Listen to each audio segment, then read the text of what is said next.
안녕하세요. 반갑습니다. 선해국어 전선해입니다. 자, 여러분과 함께 저는 이번 4월 국가직 9급 시험 치러진 거 같이 해설할 건데요. 자, 제가 살펴볼 내용은 그 국가직 9급의 나책형입니다. 자, 이번에는 독해 문제가 한 12개 정도 좀 많이 나온 편이에요. 그리고 문법이 사실은 상당히 적게 2문제밖에 나오지 않은 그런 일이 있었으나 우리가 항상 변별은 문법이나 한자나 문학 파트에서 거의 합격 변별이 이루어지기 때문에 지방직도 마찬가지겠죠. 이번 국가직을 살펴보고 그다음 지방직을 예측할 때 문제의 비율이나 이런 것들은 당연히 달라질 거고 일반적인 평균을 낸다면 국가직보다는 지방직이 조금 더 디테일한 부분이 있고 살짝쿵 수준을 살짝 높이는 경향도 있지만 그래도 흐름이 비슷하게 가기 때문에 문제 구성비는 달라져도 여러분이 이걸 가지고 올해 어느 정도 수준이겠구나, 요거보다 조금 더 어려워지면 지방직이겠구나 정도로 생각하시면 됩니다. 자, 그러면 문제를 보면서 한번 이야기해 보도록 할게요.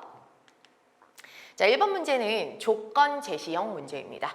자, 조건 제시형은요, 수능에서도 자주 나오는 유형인데요. 이 조건을 먼저 박스 안에 제시를 해요. 그리고 이 모든 조건이 다 들어있는 선지를 하나 고르는 게 시험에서 요구하는 답인데요. 이제 문제는 이거 하나하나를 다 읽으면서 첫 번째 조건이 어디 있고 두 번째 조건은 어디 있고 이렇게 하면 시간도 오래 걸리고요. 요령이 좀 없는 풀이가 돼요. 그래서 여러분이 시험장에서 요령 있게 조건 제시형 문제를 풀려면 하나 기억하실 게 있죠. 그게 바로 뭐야? 일단 박스 안에서 주어진 조건 중에 내가 제일 먼저 한눈에 알아볼 수 있는, 쉽게 파악할 수 있는 조건을 하나 찍으세요. 보통은 여기도 마찬가지지만 첫 번째 조건으로 해양오염을 줄일 수 있는 생활 속 실천 방법을 포함해라 해서 실천 방법을 넣어달라는 게 첫 번째 조건이고요. 자, 두 번째 조건은 서리적 표현 그리고 비유적 표현, 이렇게 표현에 대해서 두 가지 조건을 제시했습니다. 자, 서리적 표현은 뭐죠? 서리적 표현은 원래는 질문이 아니야, 궁금한 게 아닌데 내용을 강조하기 위해서 일부러 의문문의 형식을 빌리는 게 서리법이죠. 자, 그러면 쭉 읽으면서 의문문의 형식으로 나온 게 어딨지? 찾으셔야 되고요. 그 다음 비유적 표현이 뭐예요, 여러분? 비유라는 것은 한 가지가 아니에요. 상당히 다양하게 비유법이 존재하는데요. 특별히 수능에서도 그렇고 우리 시험에서도 마찬가지지만 이 시험에서도 마찬가지인데, 비유라고 하면 수사법 중에 비유 되게 많지만 그중에 특별히 출제자들이 좋아하는 비유는 직유, 은유, 의인. 물론 이거 말고 풍유법도 있고 화류법도 있고 다양한 비유들이 있으나 요 삼총사가 대장입니다. 3대장이야. 자, 그래서 직유, 은유, 의인 세 가지를 가지고요. 요걸로 이제 여러분이 여기서 직유가 있어도 비유적 표현 쓰인 거고, 은유가 있어도 쓰인 거고, 의인이 있어도 쓰인 겁니다. 자, 그럼 직유법은 어떻게 알아볼 거예요? 자, 직유법은 뭐뭐 같은, 마치 뭐뭐인 듯한, 뭐뭐인 양, 뭐뭐처럼처럼, A처럼 B하다, A 같은 B, A인 듯한 B처럼 A, B 두 대상, 즉 비유의 두 대상을 놓고 그 사이에 같은, 처럼, 마치 뭐뭐인 양, 뭐뭐인 듯한 이런 말들이 들어가요. 그래서 그걸 찾으시면 돼요. 자, 은유는요, 뭐뭐인 듯한 A인 듯한 B가 아니라 그냥 A는 B, A의 B 이렇게 되죠. 장미 같은 그녀 하면 A 같은 B니까 직유법이지만 그녀는 장미 이렇게 해버리면 A는 B 되니까 은유법이 되는 거예요. 어차피 두 대상을 서로 비유하지만 형식이 어떠냐에 따라 직유와 은유가 직접 비유하는 말이 들어있다. 같은, 처럼, 마치, 직유. 은유, 숨기는 자, 숨겨버린다. 그녀는 장미처럼, 같이처럼이란 말을 숨겼다고 생각하시면 돼요. 그냥 쉽게요. 자, 의인법은 사람이 아닌 것을 사람처럼 표현하는 게 의인법이죠. 자, 이 세 가지 중에 하나만 쓰였어도 비유적 표현을 쓴 게 맞습니다. 자, 그러면 여기서 우리는 뭐 할 거야? 눈에 제일 잘 띄는 거, 서리적 표현과 비유적 표현 먼저 찾읍시다. 그래서 일단 서리나 비유가 두 개 다 들어있다. 그러면 내용도 보시고요. 서리나 비유가 없다 그러면 더 이상 찾을 필요가 없어. 왜? 어차피 모든 조건을 다 지켜야 되는데 조건이 하나라도 안 맞으면 버려, 소거하는 거예요. 여러분, 배울 때는 내용을 열심히 배우고 이해를 하셔야 되지만 실제 시험장에 가서는 문제 푸는 방법도 여러분 당연히 시간 줄이는데 상당히 중요합니다. 항상 요령껏 소거해서 일단 고민할 여지를 많이 줄이는 게 중요해요. 자, 1번부터 비유 찾을 거예요. 자, 보시면 바다는 쓰레기 없는 푸른 날을 꿈꾸고 있습니다. 자, 바다는 사람이 아니야. 그런데 꿈꾸다라고 표현한단 말이야. 뭐가 있어? 의인법이야. 그럼 여러분 의인법은 당연히 비유이기 때문에 여기 일단 비유적 표현은 있습니다. 그럼 서리적 표현이 있는지 찾아볼까요? 자, 미세 플라스틱은 뭐 바다를 서서히 죽이는 보이지 않는 독입니다. 자, 미세 플라스틱이 독이다. 우리의 관심이 바다를 살릴 수 있다. 끝까지 읽었는데 일단 서리가 없잖아. 그러면 서리가 없기 때문에 일단 요거는 속어야 속어. 답이 될 수가 없어. 뭐 실천 방법이 있든 없든 신경 쓰지 마. 어차피 서리법 없으면 끝 이렇게 되는 거죠. 그죠? 근데 지금 여기 보면 생활 속 실천 방법 우리가 이제 뭐 풀이를 해보니까 실제 서리는 없고 비유는 있다. 그러면 시험장이 아니니까 한 번 더 연습해 볼게요. 그럼 여기 실천 방법은 있나요? 뭐 독이다. 관심만이 살릴 수 있다. 끝이니까 생활 속 실천 방법은 관심은 방법이 아니죠. 그냥 방향? 혹은 우리가 앞으로 나갈 어떤 방향을 제시하는 관심을 가져라 이 정도지 실천 방법은 아니라고요. 그래서 실천 방법도 들어있지 않습니다. 틀렸죠. 그죠? 그래서 1번은 X 하는 거예요. 자, 그럼 2번 선지로 넘어가 볼게요. 자, 우리가 버린 쓰레기는 바다로 흘러갔다가 해양 생물의 몸에 축적되어 해산물을 섭취하면 다시 우리에게 돌아오게 됩니다. 아직까지 비유도 없고요. 서리도 없어요. 자, 분리수거를 철저히 하고 일회용품을 줄이는 것이 바다도 살리고 자신도 살리는 길입니다. 자, 어때요? 서리 없고 비유 없고 그냥 마지막 부분에 분리수거 철저히 해라. 일회용품 줄여라. 요게 이제 생활 속 실천 방법인 거죠. 얘는 실천 방법만 있고요. 비유와 서리가 없어서 X입니다. 자, 3번이요. 여름만 되면 피서객들이 마구 버린 쓰레기로 바다가 몸살을 앓는다고 합니다. 자, 이 부분이요. 바다가 몸살이 났대요. 몸살은 사람한테만 쓰는 표현입니다. 의인법. 그럼 비유가 쓰였네요. 자, 자기 집이라면 이렇게 함부로 쓰레기를 버렸을까요? 자, 이 말. 자기 집이라면 함부로 쓰레기를 버릴까요? 버렸을까요? 무슨 뜻이야? 답은 정해져 있죠. 답정너. 뭐라고? 안 버릴 거야. 답은 정해져 있어. 궁금해서 물어보는 게 아니야. 답이 정해져 있기 때문에. 그럼 왜 물어보는데? 물어보려고 한 게 아니라 자기 집이라면 안 버렸을 거야. 이거를 조금 더 강화해서 보여주기 위해서, 강조해서 보여주기 위해서 버렸을까요? 이렇게 그냥 질문형으로 바꾼 거야. 이게 바로 뭐야? 서리법이죠. 질문. 원래는 강조하고 싶은 내용이었는데 일부러 의문문의 형태를 빌리는 거예요. 자, 서리도 있습니다. 자, 그 다음에요. 피서객들의 양심이 모래밭 위를 뒹굴고 있습니다. 자, 양심이 모래밭 위에 있대. 그래서 어떡하래? 자기 쓰레기는 자기가 가져가라가 아주 구체적인 생활 속 실천 방법이 되겠네요. 세 가지 다 나온 거 3번. 그래서 여러분 답은 3번이라고 하셔야 되는 거예요. 자, 그다음에 네 번째 본 김에 다 보면 산업 폐기물이 바다로 흘러가 고래가 죽어가는 장면을 다큐멘터리에서 본 적이 있습니다. 이대로 가다간 인간도 고통받게 되지 않을까요? 서리법. 어마하지 않을까요? 사실은 뭐야? 이대로 가면 인간도 보통받아 라는 걸 강조하기 위해서 받지 않을까요? 이렇게 서리법. 자, 그 다음 밑에 정부에서 산업 폐기물 관리 지침을 만들고 감독을 강화하지 않는다면 바다는 쓰레기 무덤이 되고 말 것입니다. 자, 바다는 쓰레기 무덤, A는 B, 뭐야? 은유법. 은유니까 당연히 비유가 맞습니다.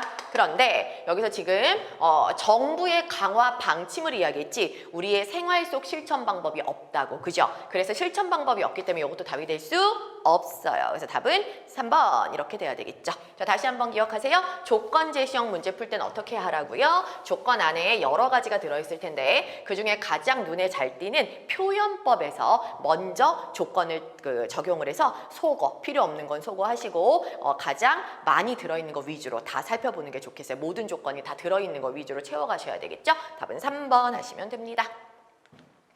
자, 2번 문제는 말하기 방식. 자, 말하기 방식도 우리 고등학교 교과 과정에서 워낙 화법에 많이 나오기 때문에 제가 공지에서도 많이 여러분한테 이제 연습을 시켜드리는 파트인데요. 자, 말하기 방식을 설명한 것으로 적절하지 않은 거. 자, 푸는 요령. 이거 지금 몇 년째 계속 나오고 있죠? 네, 수능에서도 계속 나오고 있기 때문이에요. 자, 근데 여러분이 수능 문제를 풀 필요는 없지만 자, 풀이법을 나한테 배워. 그래서 여러분이 그대로 적용하세요. 자, 이건 요령껏 어떻게 풀까요? 제가 지금 여기 PPT 작업을 해놓은 걸 보시면 아는데요. 자, 선지가 여러분 선지 먼저 컨닝을 해봐. 자, 선지에 보시면 1번은 백 팀장 이야기만 나와요. 자, 선지 2번은 고대리 얘기만 해요. 선지 3번하고 4번은 임대리 얘기만 합니다. 그 말은 무슨 말이에요? 결국 1번은 백 팀장 얘기만 듣고 풀어야 되고 2번은 뭐 고대리, 임대리 얘기 순서대로 보면서 풀어야 된다는 얘기야. 그럼 다 읽지 말고 한 번에 다 읽지 마세요. 백 팀장에 관련된 파악은 백 팀장 것만 읽고 보세요. 그럼 이제 1번 선지에 따라서 뭐 2번으로 넘어간다. 그러면 고대리에 대한 이야기니까 고대리 것만 읽고 보세요. 이런 식으로 하나씩 잘라봅니다. 왜요? 아무리 짧아도 시험장에 가면 여러분이 너무 잘하고 싶은 마음이 많아서 의지가 불탈수록 떨려, 긴장돼요. 그래서 아주 짧은 내용이라도 여러분 집중이 잘 안 될 수 있어. 까먹을 수 있어. 근데 한 번 더 읽으면 어떻게 돼? 아무리 짧아도 한 번 더 읽으면 내 손에 왜? 시간이 정해져 있는데 계속 읽을 수는 없잖아요. 특히 언어 과목은 한 번 읽고 끝내는 게 우리의 목표예요. 2번 읽으면 망한다 이렇게 생각하시고 좀 극단적으로 2번 읽으면 망한다. 난 한 번만 읽겠다 생각하시고 어떻게 하면 한 번에 끝낼 수 있을까? 가장 좋은 방법은 끊어읽기 방법이겠죠? 자, 그러면 이제 하나씩 끊어서 보도록 할게요. 요령은 배우셨죠? 말하기 방식, 특정인에 대한 말하기가 선지 하나씩 순서대로 나올 때는 끊어서 하나씩 비교 대조하면서 분석해라. 자, 그럼 보세요. 자, 백 팀장이 뭐래? 이번 워크숍 장면을 사내 게시판에 올리는 게 좋겠어요. 워크숍 내용을 공유하면 좋을 것 같아서요. 자, 이 사람이 주장을 했어. 뭐라고 주장했어? 워크숍 장면 게시판에 올리자. 이유도 나왔네요.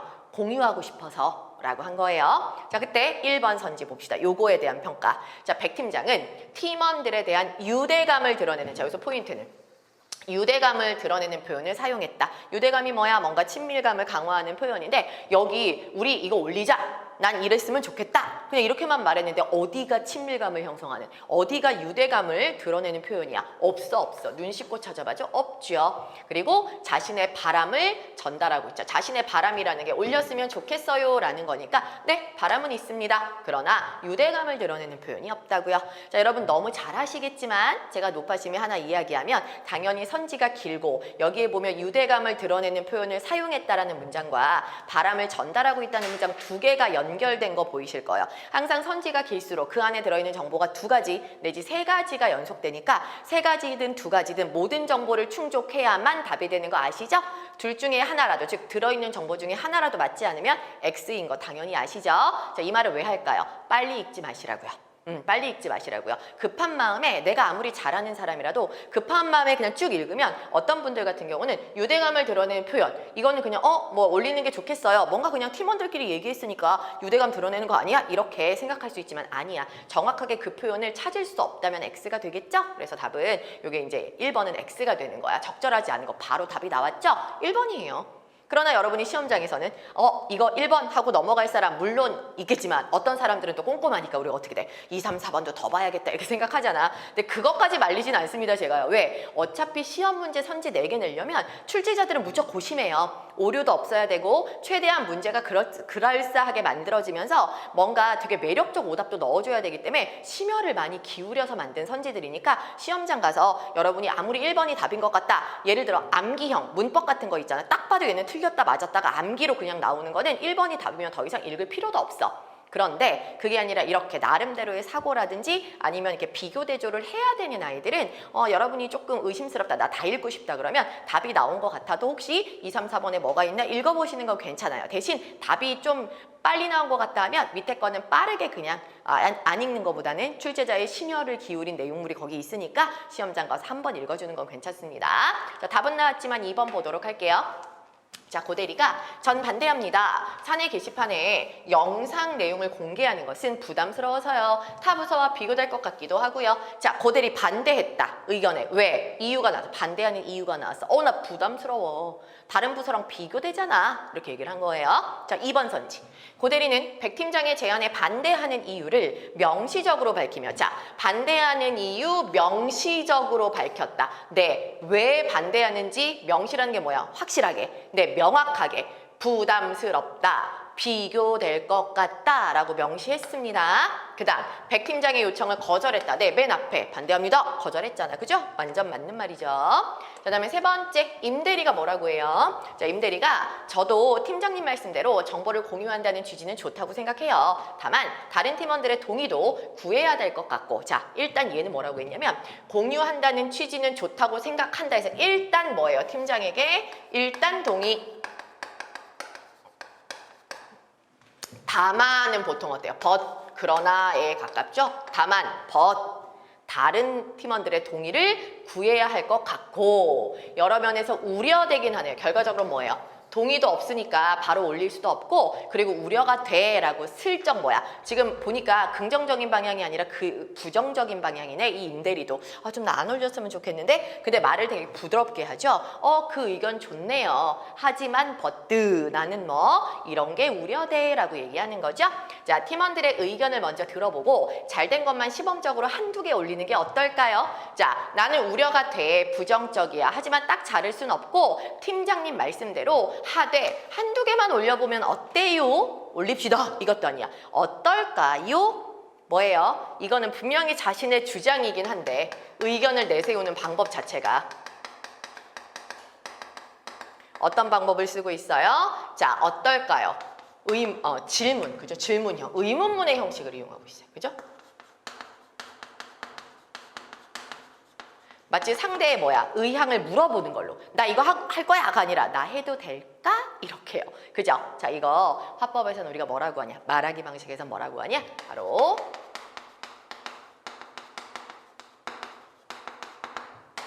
완곡한 표현이라고 합니다. 자, 완곡이라는 단어 알아두세요. 완곡이라는 건 돌린다, 부드럽게 한다. 직접적으로 말하면 즉 직설적인 것을 피하고 돌려서 부드럽게 표현하는 겁니다. 간접적으로 표현하는 거죠. 그래서 어떨까요? 라고 말한 거예요. 자, 좋아요. 그럼 밑에 3번. 자, 임대리는 발언 초반에 백 팀장의 발언의 취지에 공감하며 일단 공감했죠. 그거 좋은 것 같아요 라고 공감했죠. 그리고 백 팀장의 체면을 세워주고 있다. 그죠? 팀장이 일개 밑에 대리한테 까였잖아. 뭐라고?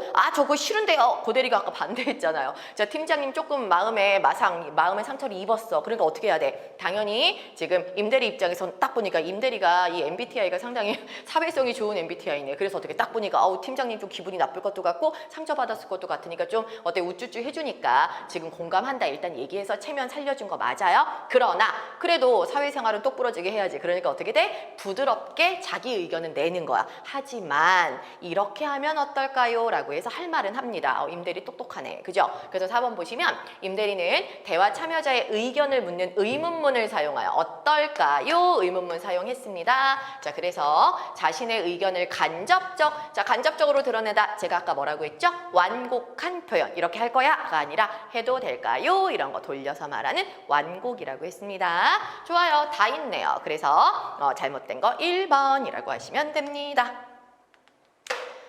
자, 3번 나왔습니다. 너무 쉬운 관용적 표현.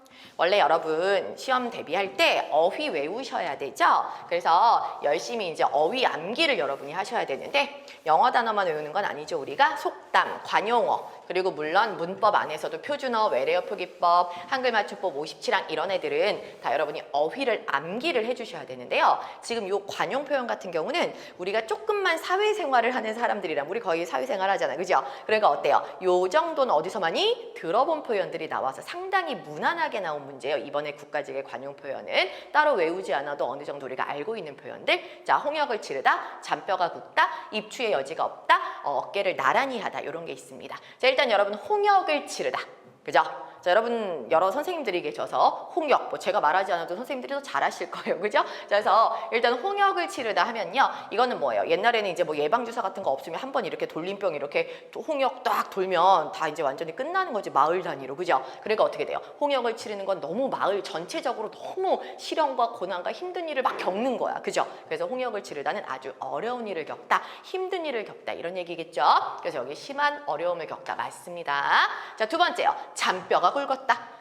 아유 됐어, 나 거기서 잔뼈 굵었어. 이게 무슨 뜻이에요? 나 거기서 웬만큼 있어서 좀 알아 이런 얘기겠죠? 그래서 보통 잔뼈가 굵다는 건 어느 계통, 어느 방향에 내가 오랫동안 있어서 어느 정도 그 내용들을 다 터득하고 거기에 전문가가 되었다, 혹은 아주 잘하는 숙달된 사람이 되었다가 잔뼈가 굵었다죠? 그래서 여기 보시면 오랫동안 일을 하여 그 일에 익숙해졌다. 좋아요. 그다음에 세 번째, 차가 밀려 입추의 여지가 없다 그랬어요. 자, 입추의 여지가 없다는 한자 성어로도 되게 유명하죠? 설립자, 그죠? 그 다음에 추자는 송곳추자를 써요.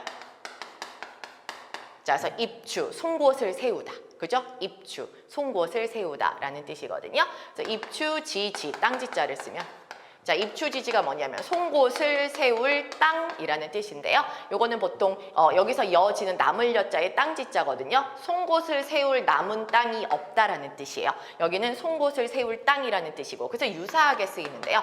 자, 송곳은 어때요? 아주 가늘고 뾰족하고요. 어디든지 가서 콕 넣어도 틈 다 있어. 아무리 빽빽해도 송곳 하나 꽂을 틈이 없겠어. 세상에 송곳은 너무 가늘기 때문에 얼마든지 꽂을 수 있어요. 비유적 표현이죠. 약간 오버한 거죠. 그럼에도 불구하고 그런 송곳조차 꽂아둘 자리가 없다는 건 그만큼 뭐야? 아주 그냥 빽빽하게 꽉 차가지고 공간이 없다는 얘기야. 여분의 공간이 없다는 얘기죠. 말 그대로 여지가 없다는 얘기예요. 그래서 이건 언제 쓰냐? 사람들이 너무 많이 모여 있거나 어떤 것이 꽉 차 있어서 더 이상 발 디딜 틈도 없을 정도로 여유 공간이 없을 때 쓰는 말이 입추지지 혹은 입추의 여지가 없다라고 하는 거예요. 근데 돌아서 갈 수 있는 방법이 없다. 아니죠. 입추지지, 입추의 여지가 없다. 송곳 세울 땅이 없다. 빈틈이 없다. 그죠? 그래서 빈틈이 없다로 바꾸는 게 좋습니다. 요거는 틀렸어요. 자, 한자성어도 기억해 두시고요. 입추라는 게 송곳을 세운다에서 온말이다 기억하세요.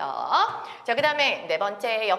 자, 리을은 뭐예요? 어깨를 나란히 하다. 자, 사람이 어깨를 나란히 한다는 거, 어깨가 나란하다는 건 키가 거의 같다는 얘기야. 키가 같다는 얘기는 뭐 몸집도 비슷하고 비등비등하다, 뭐 유사하다, 고만고만하다 이런 뜻이겠죠? 그래서 어깨를 나란히 한다는 건 비슷한 지위, 비슷한 힘을 가졌다라는 거겠죠. 그래서 답은 3번이라고 하시면 됩니다.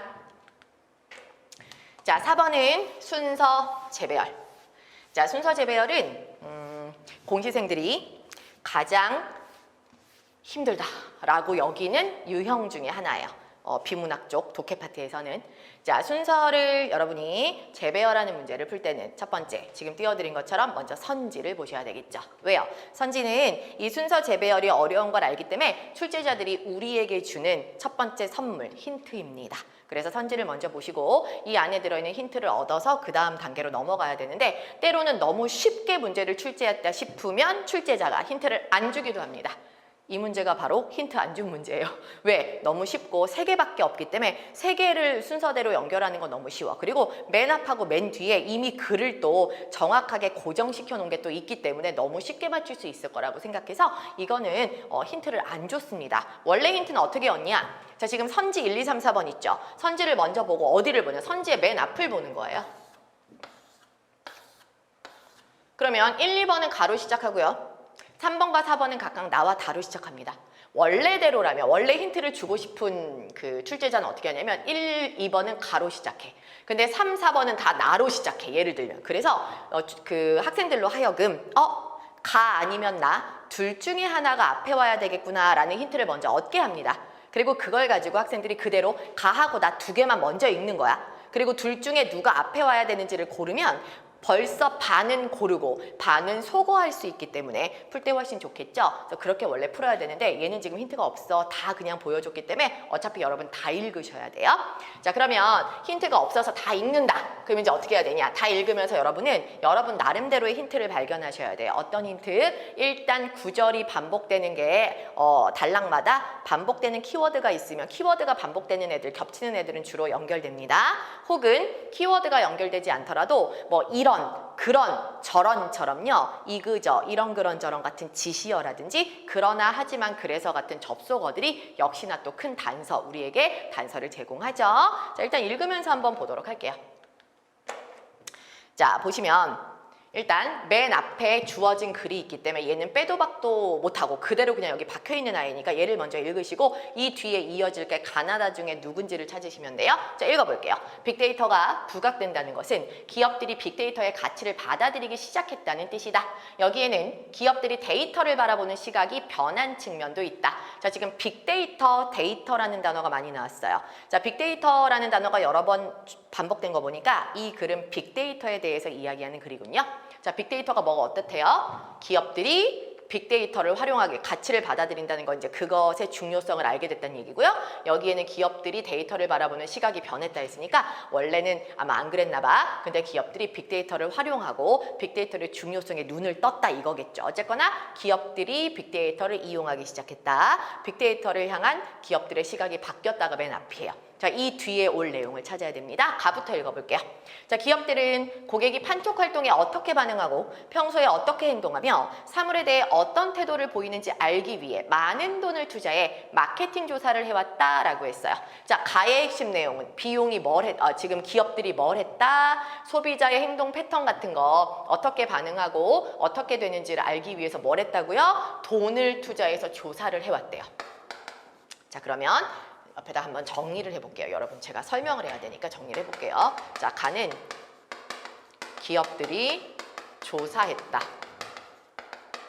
자, 무슨 조사? 고객들의 활동 혹은 고객들의 반응, 태도 이런 걸 보기 위해서.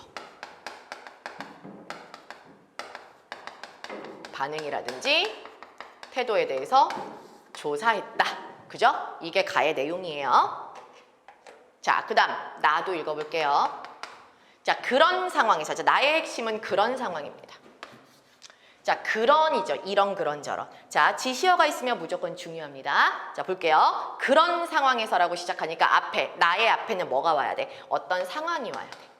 그런 상황이라고 지시할 수 있는 내용이 앞에 먼저 놓여 있어야 됩니다. 그 다음 나가 와야 되는 거예요. 자, 그런 상황에서 기업들은 SNS나 스마트폰 등 새로운 데이터 소스로부터 그러한 궁금증, 자, 그러한 궁금증이니까 앞에 궁금증에 대한 내용이 있어야 돼. 그래야 그런 궁금증과 답답함을 해결할 수 있다는 걸 알게 되었다고 해야죠. 그래서 어떤 상황이 나오고요. 그다음에 궁금해하는 내용이 나와야 됩니다. 앞에. 그래야 나에서 그런 상황에서 그런 궁금증을 해결할 수 있다는 것을 알게 되었다. 이렇게 맞아요. 자, 그 다음 페이스북에 올리는 광고에 친구가 좋아요를 한 것에서 기업들은 궁금증과 답답함을 해결할 수 있다. 근데 궁금해하는 내용이 앞에 오고 그 다음 나는 뭐라고요? 이런 것들을 해결할 수 있다. 뭐를 통해서? 페북을 통해서. 페북 좋아요. 그래서 해결할 수 있다. 해결 가능. 그죠? 그래서 결국 뭐예요? 이런 것들은 기업들이 페북을 통해서 해결할 수 있었다라는 게 다 나의 내용이고요. 자, 그 다음 다를 읽어볼게요. 다는 그런데가 나왔어요. 그런데는 여러분 화제가 전환될 때 쓰죠. 따라서 다는 화제가 전환되는 파트입니다. 즉 앞에서 말한 내용과 이제 다른 방향으로 가야 그런데가 나올 수 있어요. 그래서 화제가 전환되는 내용. 지시어 접속어를 잘 활용하셔야 돼요. 이게 3개밖에 없는데 지금 가나다 3개만 주어지고 재배열하는 건데 지금 힌트를 선지에서 주지 않은 이유는 너무 명확하게 그러한 궁금증, 그런데처럼 명확한 표지들을 줬기 때문에 이 정도면 너끈히 풀 수 있다 생각해서 힌트가 없는 거예요. 자, 그런데 기업들의 그런 노력이 효과가 있는 경우도 있었으나 아쉬운 점도 많았다. 자, 쉬운 이해로. 자, 그럼 여기서 또 그런 노력이지. 그런 노력. 그럼 다의 앞엔 이번엔 뭐가 나와야 돼? 기업들의 노력이 나와야 돼. 무슨 노력? 여기 나오죠. 그런 노력이 효과가 있는 경우도 있었으나 아쉬운 점도 많았다. 예를 들자면 기업들은 많은 광고비를 쓰지만 그 돈이 구체적으로 어느 부분에서 효과를 내는지를 알지 못했다. 즉 광고를 하고 어디서 효과가 있는지를 알지 못했어. 그래서 그런 노력이 효과가 있는 경우도 있었으나 효과를 내는지 알 수 없는 경우도 많았다. 즉 그런 노력은 어떤 노력? 여기서 보니까 광고비를 많이 쓴다. 즉 이 소비자들에게 기업들이 광고를 되게 많이 하는데 무슨 광고가 먹혔는지 소비자가 결국 뭐야? 어떤 광고에 반응했는지를 모른다는 뜻이잖아. 결국 뭘 몰라? 소비자들에 대해서 알지 못했다는 얘기죠. 따라서 화제가 전환되면서 기업들이 노력한 게 일단 다 앞에 있어야 되고요. 이렇게 노력했지만 그런데 기업들은 소비자에 대해서 효과적으로 알지 못했다. 그죠? 이게 이제 다의 내용인 거예요. 자, 그 다음 마지막 주어진 글은 뭐야? 결국 데이터가 있는 곳에서 기업들은 점점 더 고객의 취향에 집중할 수 있게 되었으며, 자, 데이터가 있는 곳에서 고객의 취향에 집중할 수 있다라는 건 무슨 데이터? 고객들의 취향을 알 수 있는 데이터여야 고객들의 취향에 집중할 수 있겠죠. 이에 따라 기업들은 소셜미디어에 빅데이터를 중요한 경영 수단으로 사용하기 시작한 것이다. 자, 소셜미디어의 빅데이터. 이게 지금 맨 끝에서 결국이니까 정리하는 글이잖아요. 그럼 앞에서 소셜미디어의 빅데이터라고 할 만한 내용이 어디 있었는지 여러분이 또 찾아주시면 더 힌트가 좀 쉽겠죠. 그럼 앞부분에 소셜미디어의 고객들의 어떤 빅데이터가 앞에 있으면 맨 마지막에 결국 이런 걸 통해서 알 수 있게 되었다. 이렇게 글을 마무리하면 되니까. 자, 어쨌거나 이제 우리가 다 살펴봤으니까 한번 볼게요. 자, 맨 앞에서 아까 빅데이터를 기업들이 새롭게 보기 시작했다. 그게 이제 박혀있는 맨 앞부분의 글이었고요. 그럼 빅데이터를 새롭게 보기 시작했다. 기업들의 눈이 바뀌었다. 자, 그 다음에 올 내용이 자, 기업들이 고객들의 반응을 조사했다가 하고요. 그 다음에 기업들이 시각이 변한 측면이 있다 해놓고 갑자기 페북의 좋아요로 해결 가능해졌다. 이거하고 어떤 게 더 자연스러울까? 혹은 다해서 기업들이 데이터를 바라보는 시각이 변했다 해놓고 갑자기 기업들은 소비자에 대해 효과적으로 알지 못했다. 뭔가 내용들이 이어져야 되는데 일단 여러분 나는 안 돼요. 안 되는 이유가 뭐죠? 나의 앞에는 뭐가 와야 됩니까? 아까 얘기했듯이 어떤 상황, 궁금해하는 내용이 와야 돼요. 그런데 지금 여기 맨 앞에 주어진 글은 기업들이 뭘 궁금해한다. 기업들이 어떤 상황에 놓여 있다는 말이 아니라 기업들이 빅데이터를 새롭게 보기 시작했다는 소개이기 때문에 요 주어진 글 바로 뒤에 나가 올 수가 없습니다. 당연히 왜? 나는 앞에 상황이나 궁금한 내용이 와야 됩니다. 아까 이미 정리했죠? 이해하셨죠? 나는 안 돼요. 그럼 나는 소거합니다. 3번 X. 선지에서 소거해야지. 그 다음 다를 볼까요? 다는 그런데잖아. 그럼 봐봐. 일단 여기 맨 앞에서 기업들이 데이터를 바라보는 시각이 달라졌다라고 해놓고 그런데 기업들은 소비자에 대해서 광고비를 많이 써도 효과적으로 알지 못했다는 너무 이상하잖아. 그냥 데이터를 바라보는 시각이 바뀌었다라고만 말을 했는데 갑자기 효과적으로 뭐 돈을 쓰고도 마케팅을 하고도 알지 못했다. 이건 좀 이상하죠? 따라서 앞에는 아까 뭐가 와야 된다고 했어? 기업들이 알고자 노력했는데 또 불구하고 효과적으로 알지 못했다. 이렇게 연결돼야 자연스럽기 때문에 다의 앞에는 기업들이 뭔가 알고자 노력했다는 말이 나와야 돼. 그러나 여기 맨 앞부분은 알고자 노력했다가 아니라 그냥 데이터를 바라보는 눈이 달라졌다기 때문에 다도 안 돼. 그러면 3번, 4번은 자동 X야. 어차피 여러분 소거하시면 가만 맨 앞에 와야 된다는 걸 알 수가 있겠죠? 그래서 일단 1번, 2번 중에 답이 나와야 돼요. 그럼 먼저 바라보는 시각이 달라졌다. 그 다음 어떻게 해야 돼요? 기업들이 고객의 반응과 태도를 조사했다. 마케팅 조사를 계속 해왔다. 자, 그 다음 마케팅 조사를 해왔는데 그 다음 이제 얘네 둘 중에 뭘 이어져야 돼? 일단 마케팅 조사를 했는데 어떻게 됐어? 조사는 했지만 이 조사한 게 결국은 여기 지금 이 내용들 어떤 상황에서 기업들이 궁금해했다는 내용이 다 앞에 와야 되고요. 그 다음에 기업들이 노력했다는 내용이 다 앞에 와야 돼요. 자, 그러면 일단 조사를 했다는 게 가니까 조사한 건 뭐죠? 조사한 건 결과적으로 그죠? 결과적으로 노력을 했다는 뜻이죠. 기업들이 조사를 했다는 건 노력을 했다는 뜻이에요. 여러분 아까 가에 보시면 여기 노력도 그냥 노력이 아니라 어떻게 아주 그냥 많은 돈을 투자해서 마케팅 조사를 해왔다라고 했잖아요. 그죠? 따라서 지금 가의 내용이 돈을 많이 투자해서 조사했다는 거 그만큼 알고 싶었다는 얘기잖아. 그래서 알고 싶어서 조사를 많이 했다. 그건 곧 노력을 했다는 얘기죠. 그래서 기업들이 노력을 했어요. 그죠? 근데 노력을 했는데 어떻게 됐어요? 했음에도 불구하고 그런데 어떤 일이 일어났죠? 노력을 했어. 가에서 노력을 했어. 그럼에도 불구하고 그런데 기업들은 돈을 그렇게 많이 쓰고도 어떻게 됐다고요? 소비자에 대해서 효과적으로 알지 못했다고요. 그럼 연결되죠? 기업들이 조사를 했대. 근데 그럼에도 불구하고 돈은 많이 들였는데 효과적인 결과를 못 얻었대. 이렇게 되는 거죠. 자, 그 다음에 어떻게 해야 돼요? 아까 맨 마지막에 와야 될 거는 맨 마지막 글을 보시면 알겠죠. 소셜 미디어를 통해서 그 빅데이터를 이용해서 소비자들의 취향을 알게 되었다. 근데 우리가 아까 나에서 뭘 봤어? 페북, 좋아요, 소셜미디어잖아. 좋아요 꾹꾹 누르는 게 그 소셜미디어를 통해서 이 사람들이 이런 걸 좋아하는구나 라는 빅데이터를 얻게 되는 거죠. 그죠? 그래서 이 페북의 좋아요가 여기 소셜미디어하고 연결이 되는 거잖아. 따라서 나를 이야기한 다음에 바로 맨 끝에 글을 연결해주면 이렇게 소셜미디어를 통해서 좋아요 꾹꾹 누르는 걸 통해서 고객들의 취향을 알게 되었고 고객들에 대한 정보를 해결하게 되었다. 이렇게 하면 자연스럽겠죠? 따라서 이런 식으로 앞에 와야 될 내용들을 먼저 짐작하시고 가장 어울리는 것들을 연속해 주시는 게 좋겠죠? 그래서 결과적으로 답은 가, 다, 나의 순서가 맞겠죠? 몇 번인가요? 2번이라고 하시면 되겠죠? 자, 그 다음에 5번으로 가겠습니다. 무진기행 문제예요. 소설, 현대소설인데요. 이 현대소설이지만 이게 재밌는 게 문학 문제가 아니야.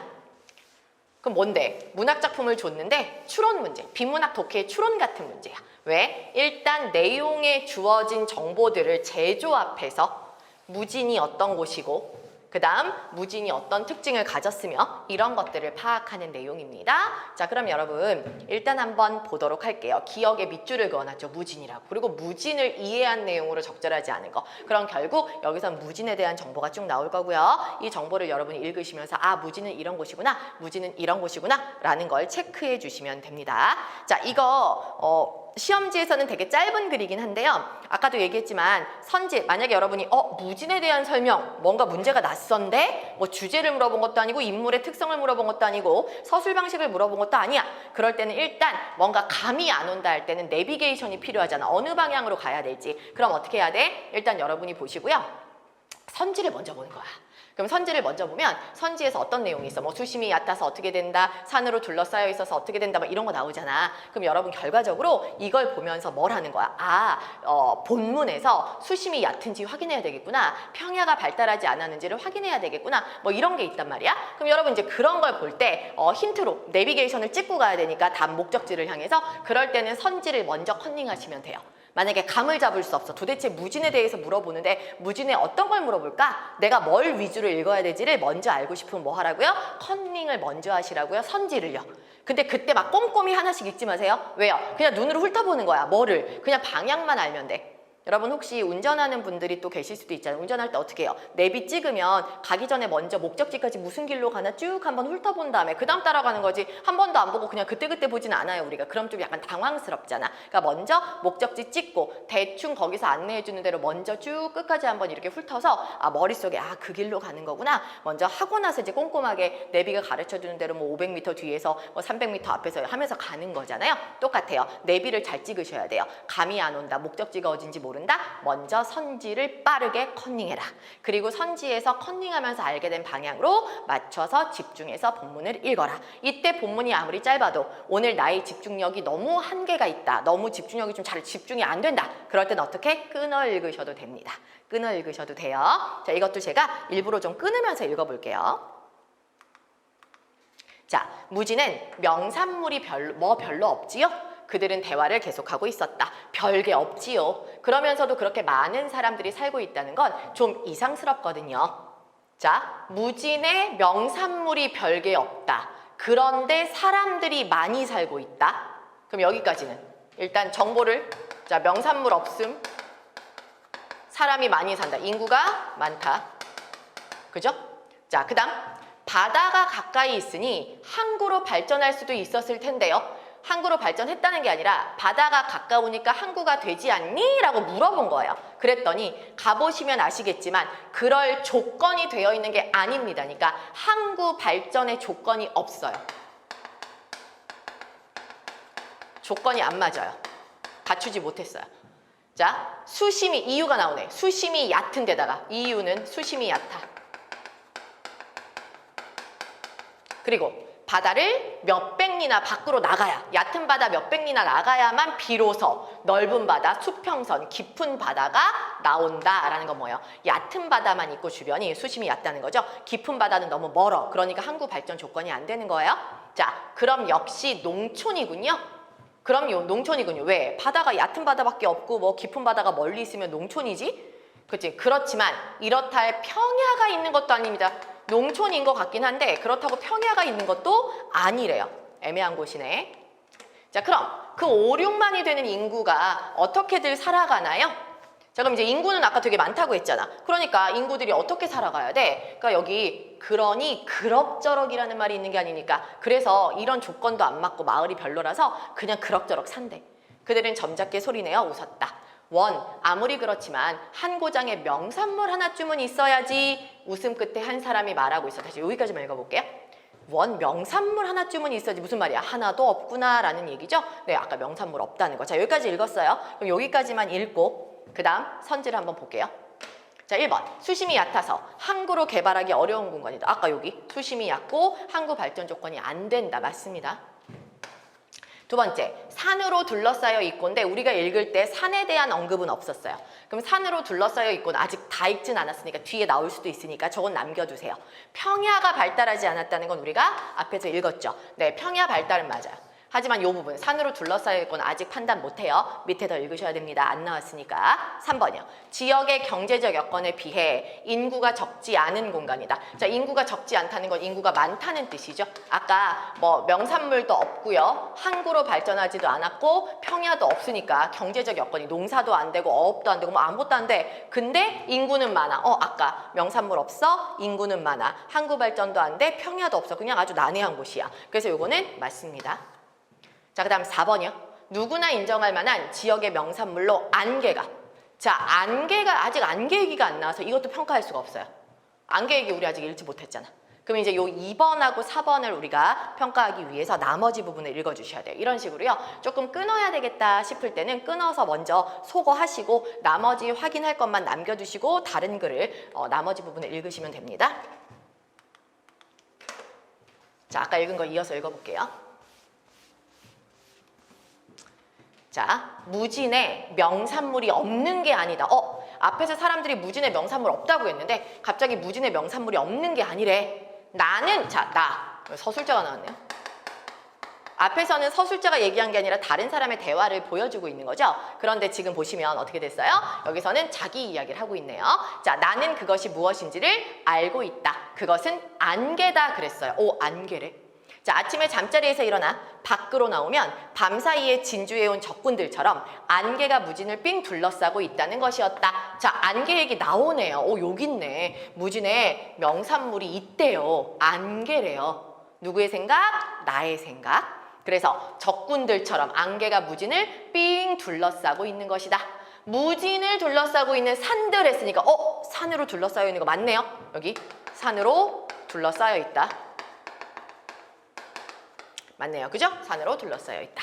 그러면 여기서 안개에 의해 보이지 않는 먼 곳으로 유배당해버리고 없었다. 자, 그럼 이제 더 읽었으니까 내 생각에는 안개가 명산물이다. 무진을 둘러싸고 있는 산들도 안개에 의해 유배당해버린다 라고 했어요. 자, 그럼 이제 나머지 선지에서 평가해 봅시다.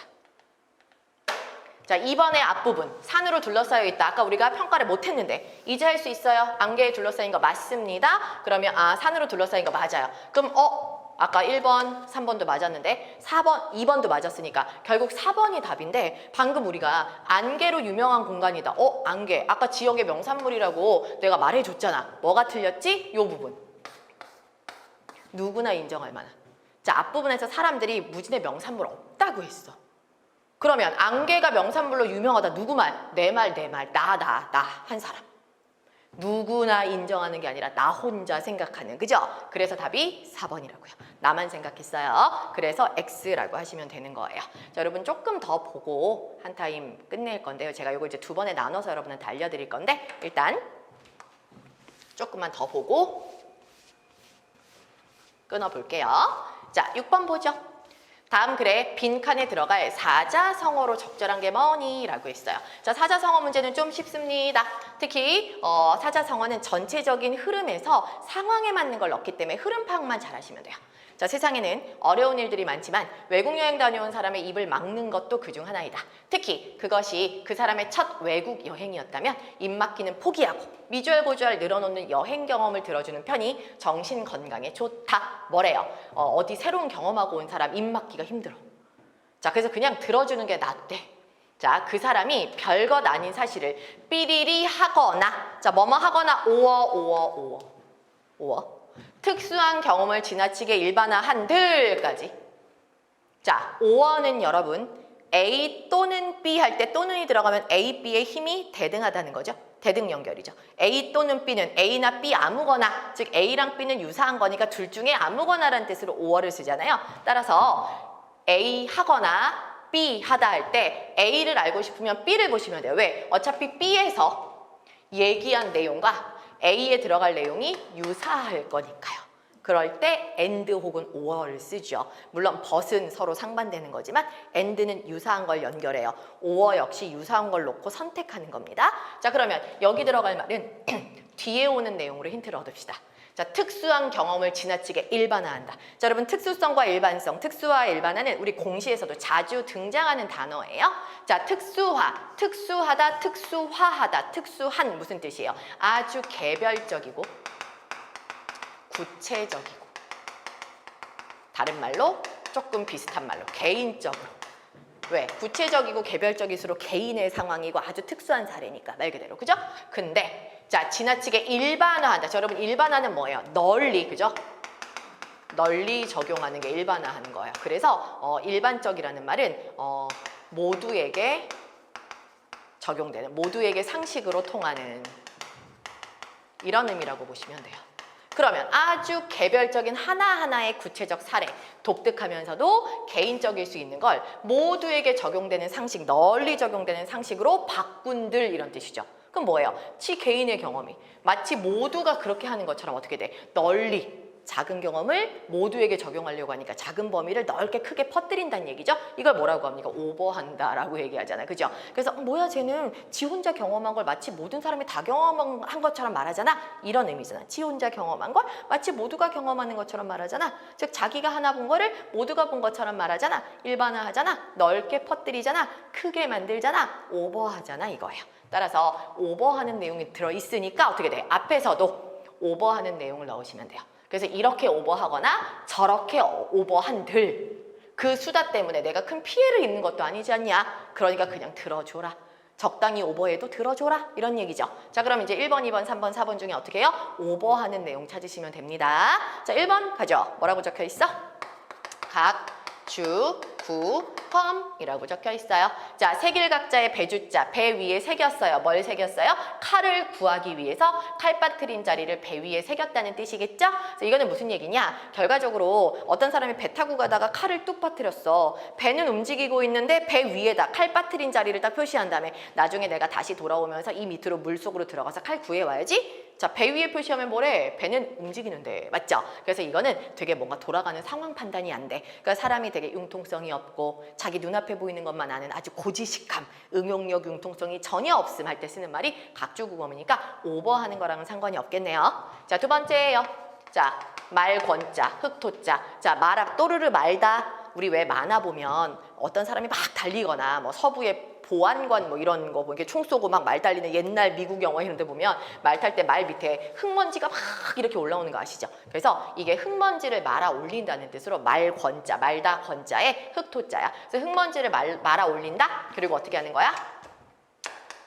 자, 이거 무거울 중자죠? 근데 무거울 중자는 무겁다의 뜻 말고요. 중복되다, 반복되다의 뜻이 있어요. 그래서 올레자, 반복해서 오다, 중복해서 오다. 즉 흙먼지를 말아 올리면서 또다시 돌아온다는 뜻이에요. 즉 한 번 실패하거나 싸움에서 졌어. 힘을 길렀어. 실력을 길렀어. 다시 한번 자기가 평가하고 원수를 이기기 위해서 혹은 진 것에 대해서 만회하기 위해서 다시 힘을 길러 돌아오다는 뜻입니다. 오버하고는 상관이 없죠.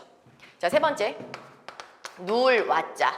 뗄나무 신자, 맞볼 상자, 쓸개 담자, 와신상다. 무슨 말이야? 뗄나무 숲에 누워있고 쓸개 즙을 마신다는 뜻이에요. 왜? 집에 가서 누워야지 왜 뗄나무가 가득한 숲속에 누워있을까요? 그리고 밥을 먹어야지 왜 쓸개즙을 마셔요? 자, 이거는 약간 권토중래 하기 위한 과정일 수도 있는데, 즉 힘을 길러서 다시 돌아가기 위해서 힘을 기르는 과정이야. 이게 무슨 말이냐? 일부러 집에 안 가. 고행을 하는 거야.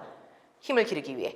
뭔가 좀 더 능력치를 높이기 위해 일부러 고생하면서 불편하게 잠자고 일부러 고생하면서 맛 없는 거를 먹으면서 힘을 막 기르는 거지. 그래서 어떤 원수를 갚기 위해 혹은 실패한 걸 만회하기 위해 힘을 기르는 노력, 뭐 인내 이런 걸 와신상담이라고 하죠. 오버하고는 상관이 없네.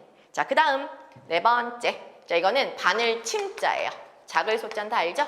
몽둥이 봉자예요.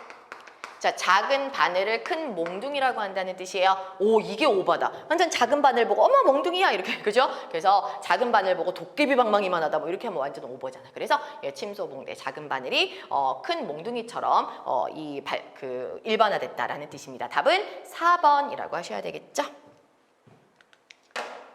자, 그 다음에 7번은요. 시조 문제예요. 시조 문제.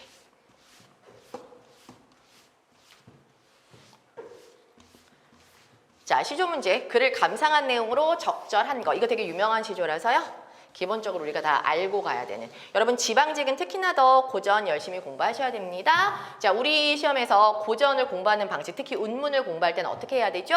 당연히 현대어 해석은 머릿속에 넣고 가는 겁니다. 본문을 달달 외울 수는 없지만 어떠한 본문이 나오면 아, 나 이거 알아. 현대어로 이렇게 쓰면 돼. 라고 여러분이 생각을 하시면 되는 거거든요. 자, 그럼 한번 보도록 할게요. 자, 사설시조를 보시면 이게 지금 시조는 시조인데 우리가 다 알고 있는 내용이어야 돼. 여러분도 당연히 다 아실 거라 생각하고 자, 이제 설명을 해볼게요. 사설시조가 나왔다. 그럼 일단 현대어 해석을 여러분이 할 줄 알아야 된다는 게 첫 번째 우리가 문제를 푸는 방법이고요. 두 번째, 감상한 걸 물어보기 때문에 감상도 너무 폭이 넓잖아. 뭘 보고 감상하라는 거야? 어떤 것에 포인트를 맞출까? 이거 역시 힌트를 얻기 위해서 선지를 빠르게 컨닝을 먼저 해보시면 되겠죠. 동일 구적 반복, 그 다음에 날짜 수 대조, 뭐 동일어휘 연쇄적 나열, 단계적으로 공간을 축소했다. 아, 표현법에 관련된 감상이 주로 나오는구나. 그럼 동일한 구절 여러분이 찾으시면 되고요. 그다음에 날짜 수가 대조된 게 있는지 찾으시고요. 동일한 어휘가 연쇄적, 연쇄가 뭐야? 꼬리에 꼬리를 물고 계속 같은 단어들이 이어지는 걸 말하겠죠. 원숭이 엉덩이는 빨개 빨가면 사과, 사과는 맛있어. 그거, 그죠? 자, 그다음에 단계적으로 공간을 축소했다는 건 단계마다 계속 공간이 줄어들고 있다는 이야기겠죠. 좋아요. 봅시다. 어이 못 오던가, 무슨 일로 못 오던가. 자, 어째서 못 오니?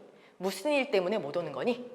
자, 너 오는 길에 무쇠로 성을 쌓고, 성 안에 담을 쌓고, 담 안에 집을 짓고, 집 안에 뒤주를 놓고, 뒤주 안에 상자를 놓고, 상자 안에 너를 결박하여 놓고, 쌍배목 외걸쇠 용거북 자물쇠로 수기수기 잠갔더냐? 너 어이 그리 아니오던가? 한 달이 30날이여니 날 보러 올 하루가 없으랴? 자, 다 읽었어. 뭐 못 오냐, 날 보러 올 하루가 없냐 하는 거 보니까 오지 않는 님에 대해서 얘기하는 것 같죠? 자, 한번 해볼게요. 자, 어이 못 오니, 무슨 일로 못 오니? 자, 못 오던가 지금 두 번 어휘 반복이 됐죠. 못 오니? 뭐 때문에 못 오니? 이걸 통해서 알 수 있는 거. 어휘를 반복했는데 정말 간절히 기다리고 있다는 거, 그리워하고 있다는 걸 알 수가 있겠죠? 자, 너 오는 길에 무쇠로 성을 쌓고, 성을 쌓아 올렸어. 자, 성 안에 담을 쌓고, 담 안에 집을 짓고, 집 안에 뒤주를 놓고, 쌀 뒤주 알죠? 자, 뒤주 안에 상자를 놓고, 괴는 상자예요. 자, 상자 안에 너를 묶어서, 끈으로 묶어서 결박하여 놓고까지. 자, 어때요? 성성, 담담, 집집, 뒤주, 괴. 진짜 같은 어휘가 반복되되 꼬리에 꼬리를 물고. 연쇄법. 연쇄적 반복이 맞죠? 자, 그 다음. 쌍배목 외걸쇠 용거북 자물쇠는 걸쇠 자물쇠는 둘 다 문을 걸고 잠그는 거니까 뭔가 이렇게 꽁꽁 밖으로 못 나오게 묶어 놓는 거죠. 자, 이걸로 수기수기는 깊이죠.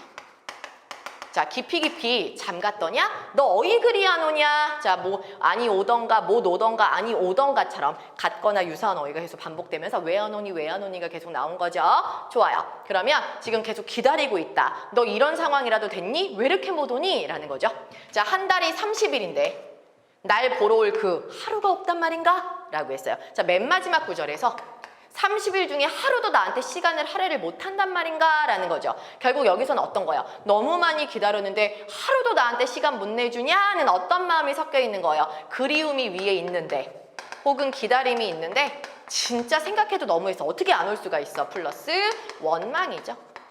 그죠? 어찌 하루도 나한테 못 온단 말인가? 너무했다 이런 얘기죠. 그래서 이런 정서가 느껴집니다. 자, 그러면 결국은 님을 향한 간절한 그리움, 그죠? 기다림과 원망, 그죠? 그게 여기 주제가 되겠죠. 보세요. 1번 동일 구절 반복한 거 못 오던가 나왔습니다. 그래서 너에 대한 섭섭함 맨 마지막에 30일 중에 하루도 못 오냐 그랬으니까 섭섭한 감정 표출하는 거 맞습니다. 그래서 1번은 맞아. 적절한 거 찾기니까 사실 답은 1번인데요. 자, 2번 볼게요. 날짜 수 대조. 날짜 수 대조? 30일과 하루가 대조일까요? 대조라고 보기에는 한 달이 뭐 나름대로 한 달은 이렇게 긴데 그중에 아주 짧은 하루를 못 내니 하면 대조일 수도 있고 또 보기에 따라서 대조로 보기엔 좀 약할 수 있고 보기에 따라서는. 근데 문제는 뭐예요? 대조하여 헤어진 기간이 길다는 걸 강조하고 있다. 헤어진 기간이 얼마쯤인지는 나오지도 않았어. 그냥 한 달 중에 하루 못 오냐는 비유지 헤어진 기간이 얼마간인지는 언급이 없어서 이건 알 수가 없죠, 당연히요. 그다음에 세 번째, 동일한 어휘를 연쇄적으로 나열하여. 아까 집집 이런 거 있죠. 집집, 그다음에 뒤주 담은 있었어. 하지만 요거는 맞았는데 하지만 감정 기복 조울증이야? 왔다 갔다 없어. 처음부터 끝까지 계속 어때? 기다림, 그리움, 왜 안 오냐 하고 끝났기 때문에 감정의 기복은 없어요. 그다음 네 번째. 단계적으로 공간을 축소하여. 네, 좋아요. 공간 축소 나옵니다. 왜? 성부터 시작해서 집, 담, 뒤주, 상자 점점 줄어들었으니까요. 자, 이런 걸 뭐라고 말해요? 점강법이라고 하죠. 점점 범위를 축소하면서 꼬리에 꼬리를 물고 가는 거 점강법이요. 자, 점강법은 쓰였는데 희망이 없죠. 원망으로 끝났잖아. 왜 안 오냐, 못 오냐 하고 끝났기 때문에 요거에서 X가 돼요. 답은 몇 번? 1번이라고 하시면 됩니다. 자, 여러분 이제 8번부터 이어서 볼 건데요. 자, 거의 7번까지가 여러분한테 설명을 많이 해야 될 여러 가지 유형의 독해라든지 아니면 이제 시조가 나왔고요. 문학이 나왔고요. 자, 8번부터는 뭐 문법 문제가 조금 있긴 한데 대체적으로는 전부 그냥 독해 문제, 아주 무난한 독해 문제라서 요거 그냥 내용만 빠르게 확인하고 좀 넘어가면서 문법이나 이런 것만 조금 더 자세히 설명해 드릴게요. 자, 8번은 가와 나에 들어갈 말로 가장 적절한 것이라고 했습니다. 자, 특정 부분에 빈칸을 뚫어 넣고요. 빈칸에 들어갈 내용을 찾으시오. 일명 빈칸 추론 문제인데요. 빈칸 추론 문제는요. 피셋 유형에 들어있는데 그 피셋 빈칸 추론 유형을 우리 공식 9급에 맞게끔 조금 쉽게 출제를 한 거네요. 자, 일단 특정한 부분에 들어갈 내용을 찾기 위해서는 맨 앞부터 주제를 파악하면서 전체적인 흐름을 읽어야 특정 내용에 들어갈 수 있겠죠. 그래서 전체 흐름과 주제를 파악하되 그 빈칸의 앞뒤 내용은 특별히 더 잘 읽으셔야 돼요. 왜? 문맥에 따라 앞뒤에서 힌트가 많이 생기기 때문에 전체 흐름은 읽되 앞뒤를 정확하게 조금 더 자세히 분석한다. 그래서 거기에 들어갈 내용을 찾는다. 그냥 거기 앞뒤만 읽으시면 안 됩니다. 왜요? 전체 주제에 맞춰서 앞뒤 내용을 보는 거예요. 그냥 앞뒤 내용만 보면 실제 일부러 함정을 파서 원래 주제는 A에 있는데 이 빈칸의 앞뒤를 괜히 B로 깔아놔가지고 학생들이 전체 주제인 A를 놓치고 그 B만 보다가 틀리게끔 하는 문제도 있어요. 따라서 반드시 그냥 요령껏 앞뒤만 보지. 안 돼. 요령 안 돼. 일단 처음부터 읽으면서 여기서 뭘 말하고 있는지는 알되 빈칸 앞뒤를 자세히 읽으라는 겁니다. 자, 볼게요. 특정한 작업을 수행하기 위해 신체 근육의 특정 움직임을 조작하는 능력을 운동 능력이라고 한다. 언어에 관한 운동 능력은 발음 능력과 필기 능력 두 가지인데 모두 표현을 위한 능력이다. 자, 말로 표현하기 위해서 발음 능력이 필요한데 이는 음성기관을 움직여 원하는 음성을 만들어내는 능력이다. 이 능력은 영유아기의 수많은 시행착오와 꾸준한 훈련을 통해 습득된다. 이렇게 발음 능력을 습득하면 음성기관의 움직임은 자동화되어 음성기관의 어느 부분을 언제 움직일지 화자가 거의 의식하지 않는다. 자, 여기까지만 해볼게요. 일단 말로 표현하기 위해서는 발음 능력이 필요하대. 자, 발음 능력은 어디서? 음성기관을 움직여서 음성을 만들어내는 능력이 발음 능력이야. 근데 이건 언제 만들어진대? 영유아기 때. 수많은 시행착오, 꾸준한 훈련을 통해 습득된다. 즉, 모국어니까 발음이니까 결국 어떻게 영유아기에 계속 훈련, 말하기 훈련하면서 발음 능력을 습득한다는 거야. 자, 이렇게 능력을 습득하면 어떻게 된다고? 우리의 음성기관은 자동화돼서 내가 어떻게 움직여야지 라는 인식을 하지 않아도 그대로 그냥 무의식 중에 막 음성이 이루어진다는 거죠.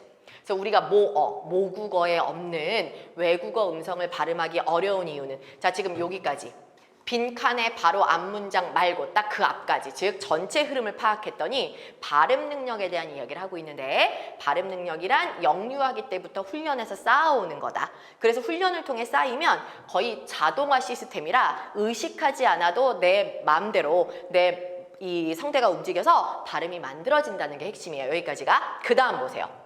모국어에 없는 외국어 음성을 발음한다. 그럼 뭐야? 지금 여기 자동화는 뭐에 대한 자동화? 우리 모국어의 자동화겠지. 왜? 영유아기에 영어를 배우는 게 아니라 한국어를 먼저 배우잖아. 그러니까 우리 모국어를 계속 시행착오를 겪으면서 훈련하다 보면 결국은 자동화 시스템에 의해서 나도 모르게 무의식 중에 막 나오게 된다는 거야. 근데 모국어가 아닌 외국어 발음은 어떠냐 이거죠. 외국어 발음은 어려워. 여기 어려운 이유에 있으니까 어렵다는 게 전제되어 있죠. 외국어 발음은 하기 어렵다. 그러면 이 맥락에서 왜 어려운지 뭐뭐이기 때문이다니까 가에서는 모국어는 자동화되어서 무의식 중에 막 나오는데 외국어는 그럼 왜 무의식 중에 막 발음이 안 되냐? 왜 이게 안 되냐? 그죠? 우리 영어 선생님 발음 되게 좋으시죠? 영어 선생님 발음 되게 좋잖아. 나 그 발음 되게 부러운데 아무튼 여러분 그 발음은 어떻게 해서 잘할 수 있는가 그걸 한번 생각해 보세요. 한번 선생님 만나면 물어봐야 되겠다. 선생님 근데 발음이 어떻게 해서 좋아지셨어요? 한번 물어봐야 되겠다. 갑자기 생각난다. 근데 어쨌거나 여러분 외국어 음성을 발음하기 어려운 이유는 뭐뭐 때문이다. 그럼 여기서는 앞에서는 모국어가 쉬운 이유겠죠. 당연히 읽어보니까 우리가 어릴 때부터 연습해서 모국어는 쉬워. 그럼 반대로 외국어는 뭐예요? 어릴 때부터 시행착오를 거친 자동화 시스템을 못 만들어서 그렇겠죠? 그런 내용이 여기 들어가야 외국어가 어려운 이유는 반대로 연습을 안 해서 훈련이 쌓이지 않아서 자동화되지 않아서 무의식 중에 나오지 않아서 어렵다. 뭐 이런 내용이 대충 들어가면 되겠죠? 따라서 자 지금 우리가 분석한 것을 선지에서 먼저 찾으세요. 그래야 맞는 것과 틀린 거를 먼저 소거해 둘 수가 있습니다. 자, 가만 먼저 볼게요. 가의 내용이 뭐라고요? 외국어는 모국어와 달리 훈련이 안 돼서 자동화가 안 돼서 발음하기 어렵다. 그 내용이 들어가야 된다고요. 자, 1번. 음성기관의 움직임이 뭐의 음성에 맞게 자동화돼요. 무슨 말이에요? 우리 음성기관이 모국어에 맞춰져 있대요. 그러면 모국어에 맞춰져 있어서 외국어가 어렵다. 말 되죠? 모국어 쪽으로 계속 연습이 되어 있어서 안 해본 쪽으로는 자동화가 안 되니까 발음하기 어렵다. 이건 나름대로 의미가 통해요. 자, 2번은요. 낯선 음성은 무의식적으로 발음하도록 훈련돼요. 아까 뭐라고 했지? 모국어를 하도 연습해가지고 자동화되는 바람에 거의 의식하지 않아도 이루어진다. 즉 모국어가 무의식 중에 나온다고 했지 지금 낯선 음성이 무의식 중에 나온다고는 절대 한 적이 없어요. 그래서 2번은 무조건 속어. 그럼 3번도 1번하고 똑같으니까 3번은 답이 될 수 있고요. 4번의 가는 2번의 가하고 똑같으니까 답이 될 수 없죠. 그래서 일단 2번, 4번은 소거합니다. 자, 1번, 3번 중에 답을 찾으시면 돼요. 그 다음에 이제 다른 영역을, 다른 내용을 읽어보셔야 나에 들어갈 말도 찾을 수가 있겠죠? 자, 그 다음 단락으로 갈게요. 글로 표현하기 위해서는 필기 능력이 필요하다. 필기에서는 글자의 모양을 서로 구별되게 쓰는 것은 기본이고 그 수준을 넘어서서 쉽게 알아볼 수 있는 모양으로 잘 쓰는 것도 필요하다. 자, 이번에는 필기 능력. 아까는 발음 능력, 지금은 필기 능력이요. 자, 글씨를 쓰기 위해 손을 놀리는 것은 발음을 하기 위해 음성기관을 움직이는 것에 비해 상당히 의식적이라 할 수 있다. 자, 아까 발음은 무의식 중에 막 나온다고 했는데 필기 능력은 상당히 의식적이다라고 했어요. 자, 여기까지 그럼 반대되는 내용인가? 필기 능력은 의식적으로 한다는 얘기인가? 자, 근데 보세요. 그렇지만 벗이 나왔죠. 그럼 그 뒤를 잘 보셔야죠. 개인의 의지와 관계없이 필체가 꽤 일정하다는 사실은 즉 뭐야? 개인이 의지적으로 막 글자를 쓰지 않아도 자기 개인의 필체가 상당히 자주 내가 꼭 똑같이 써야지라고 생각 안 하는데도 똑같은 글씨체로 개인이 계속 쓰게 돼. 이렇게 꽤 일정하다는 사실은 손을 놀리는데 무엇을 의미한다? 자, 그럼 뭐예요? 이런 사실은 곧 무엇을 의미한다니까 그 나에 들어갈 내용은 앞부분의 내용. 의식적으로 내 의지적으로 쓰지 않아도 무의식 중에 뭐가 된다? 처음부터 끝까지 같은 필체를 쓰게 된다라는 얘기니까 결과적으로 필체도 나도 모르게 고정되어서 나온다는 내용이 들어가야 되겠네요. 앞 내용을 토대로. 그죠? 자, 그러면 자, 아까 1번하고 3번 중에서 답이 나와야 된다고 했는데 자, 1번, 3번의 나를 보십시오. 자, 1번의 나는 무의식적이고 자동적인 면이 있다. 의식적으로 쓰는 게 필기 같지만 실제로는 되게 내가 의식하지 않아도 필체가 고르게 나온다는 건 무의식 중에 필체가 고정되어 있다는 뜻이니까 이거는 맞는 말이에요. 하지만 유아기에 수행한 훈련이 효과적이지 않은 필기는 유아기에 수행하지 않습니다. 필기 능력을 유아기에 수행했다는 말 자체가 본문에 등장하지 않아요. 따라서 답은 1번이라고 하셔야 되겠죠. 이 빈칸 추론은 사람에 따라서 어렵게 생각할 수 있기 때문에 제가 좀 자세하게 봤어요. 일단 어떻게 하라고요? 전체 흐름을 따라가면서 앞뒤 내용에서 뒤집는 내용이 나오는지 아니면 따라서 같은 내용이 나오는지에 따라 그걸 앞뒤를 추론해서 여러분이 찾으셔야 됩니다. 그래서 이 아이는 답이 1번이라는 걸 알 수가 있겠죠? 자, 9번은 이번에 2문제밖에 나오지 않았던 바로 그 문법 문제입니다. 자, 기억에서 리을 중 맞춤법에 쓰인 것만, 맞게 쓰인 것만 모두 골라라. 자, 준말 문제죠. 자, 이건 어차피 암기를 해야 되기 때문에 제가 이제 수업할 때 문법 중에 이거는 무조건 필수 암기입니다. 외우세요 라고 하는 것들이 있어요. 그래서 우리가 문법은 거의 문제 푸는 기계처럼 딱 보고 이건 이거 이런 식으로 여러분이 찍어서 답들을 탁탁 찾아주셔야 되는데요. 특히 준말 같은 경우는 출제자들이 상당히 좋아하는 범위이기 때문에 반드시 그 공식을 알고 가셔야 되겠죠. 자, 일단 무정타. 자, 이런 거 준말 문제는 먼저 공부를 하고 가야 된다고 내가 얘기를 했기 때문에 공부를 한다면 시키는 대로 한 사람들은 어떻게 되겠어요? 시험장 가서 딱 시험지를 보는 순간 준말 문제네? 준말 문제는 선생님이 본말로 바꿔서 다시 고쳐보라고 했지? 그럼 본뒷말로 돌아가 볼까? 이렇게 이제 순서가 진행돼야 돼요. 자, 그러면 무정타는 무정하다라는 본말에서 왔죠. 자, 무정하다 말하지 마세요. 자, 섭섭치 않게, 섭섭하지 않게, 섭섭하지에서 왔죠. 자, 선발토록 했다는 선발하도록에서 왔죠. 자, 네 번째 생각헌대는 생각하건대에서 왔죠. 그죠? 자, 그럼 이제 우리가 줄여볼게요. 자, 공식이 있습니다. 어떤 공식? 일단 무정하다, 하, 섭섭하다, 하, 선발하도록의 하, 생각하건대 하. 얘네는 전부 하다 시리즈. 무정하다, 섭섭하다, 선발하다, 생각하다. 하다 시리즈의 줄임말입니다. 자, 하다 시리즈의 준말은요. 일단 하의 앞 글자를 보고 이제 결과물을 우리가 찾아내야 되는데 뭐뭐 하다, 뭐뭐 하고, 뭐뭐 하지, 뭐뭐 하도록, 뭐뭐 하건대처럼 하다의 활용형 시리즈는 기본적으로 하는 다 뺄 거야. 준말에서 하는 다 빠져. 다만 하의 앞 글자가 뭐냐에 따라 그냥 그대로 만들어줄지 아니면 뒷글자를 거센 소리로 바꾸면서 만들어줄지를 결정하는 거예요. 자, 무슨 말이야? 하다 시리즈는 앞이 마누라야, 미음, 니은, 이응, 리을, 마누라야 네 글자의 받침으로 끝나면 혹은 모음, 울림소리 모음으로 끝나면 즉 하다 시리즈는 앞 글자가 모음일 때는 울림소리일 때는 혹은 마누라야일 때 울림소리일 때는 하를 빼고 뒷글자를 크트푸츠로 바꾼다. 즉 하 뒷글자인 다를 타로 바꾼다. 만약에 고는 코로, 다는 타로, 지는 치로 이런 식으로요. 하다 시리즈는 항상 뒷글자를 크트푸츠로 바꾼다. 뭐일 때만 하 앞글자가 울림소리 마누라야, 미음, 니은, 이응, 리을 받침이거나 모음으로 끝나는 글자가 앞에 있을 때만요. 울림소리 뒤에서 하를 빼고 뒷글자를 크트푸츠로 바꾼다. 여러분 이거 배우셨죠? 문법에서. 자, 그 다음 두 번째 섭섭하지. 자, 얘는 하 앞이 비읍 받침이기 때문에 안 울림소리예요. 안 울림소리일 땐 하만 빼고 끝. 그럼 뭐야? 무정타는 맞는데 섭섭하지는 안 울림 소리라서 하만 빼고 끝내야 되니까 섭섭치가 아니라 섭섭지 하셔야 된단 말이에요. 그 다음 세 번째 선발하도록의 하 앞이 리을 받침. 자, 리을 받침도 울림 소리죠. 울림 소리니까 하를 빼고 뒷글자는 크트푸츠, 울림 소리일 때는 크트푸츠로 바꾼다. 선발토록 맞죠? 자, 그 다음에 생각하건대는요. 하를 빼고 자, 앞글자가 안 울림 소리. 그러면 안 울림 소리니까 그냥 그대로 놔두세요. 하만 빼면 됩니다. 생각건대가 돼야 되겠죠. 자, 그래서 맞는 거 찾기니까 기억하고 디귿 두 개가 답이 돼야 되겠죠. 답은 2번이라고 하시면 되겠네요. 자, 그 다음에 한자어의 표기가 바로 10번에 나옵니다. 자, 한자어 표기 보시면요. 얘는 그냥 이렇게 기역, 니은, 디귿, 리을만 보고 설명할게요. 자, 먼저 마애불에 도착하다. 도착은 어디에 이르다. 목적지에 이르다. 목적지에 발을 착 붙이는 거죠. 자, 따라서 도착은요. 이를 도자에 붙을 착. 목적지에 이르러서 발을 착 붙였다고 생각하시면 돼요. 도착. 그래서 여기 이를 도, 이르다 도. 그리고 붙을 착.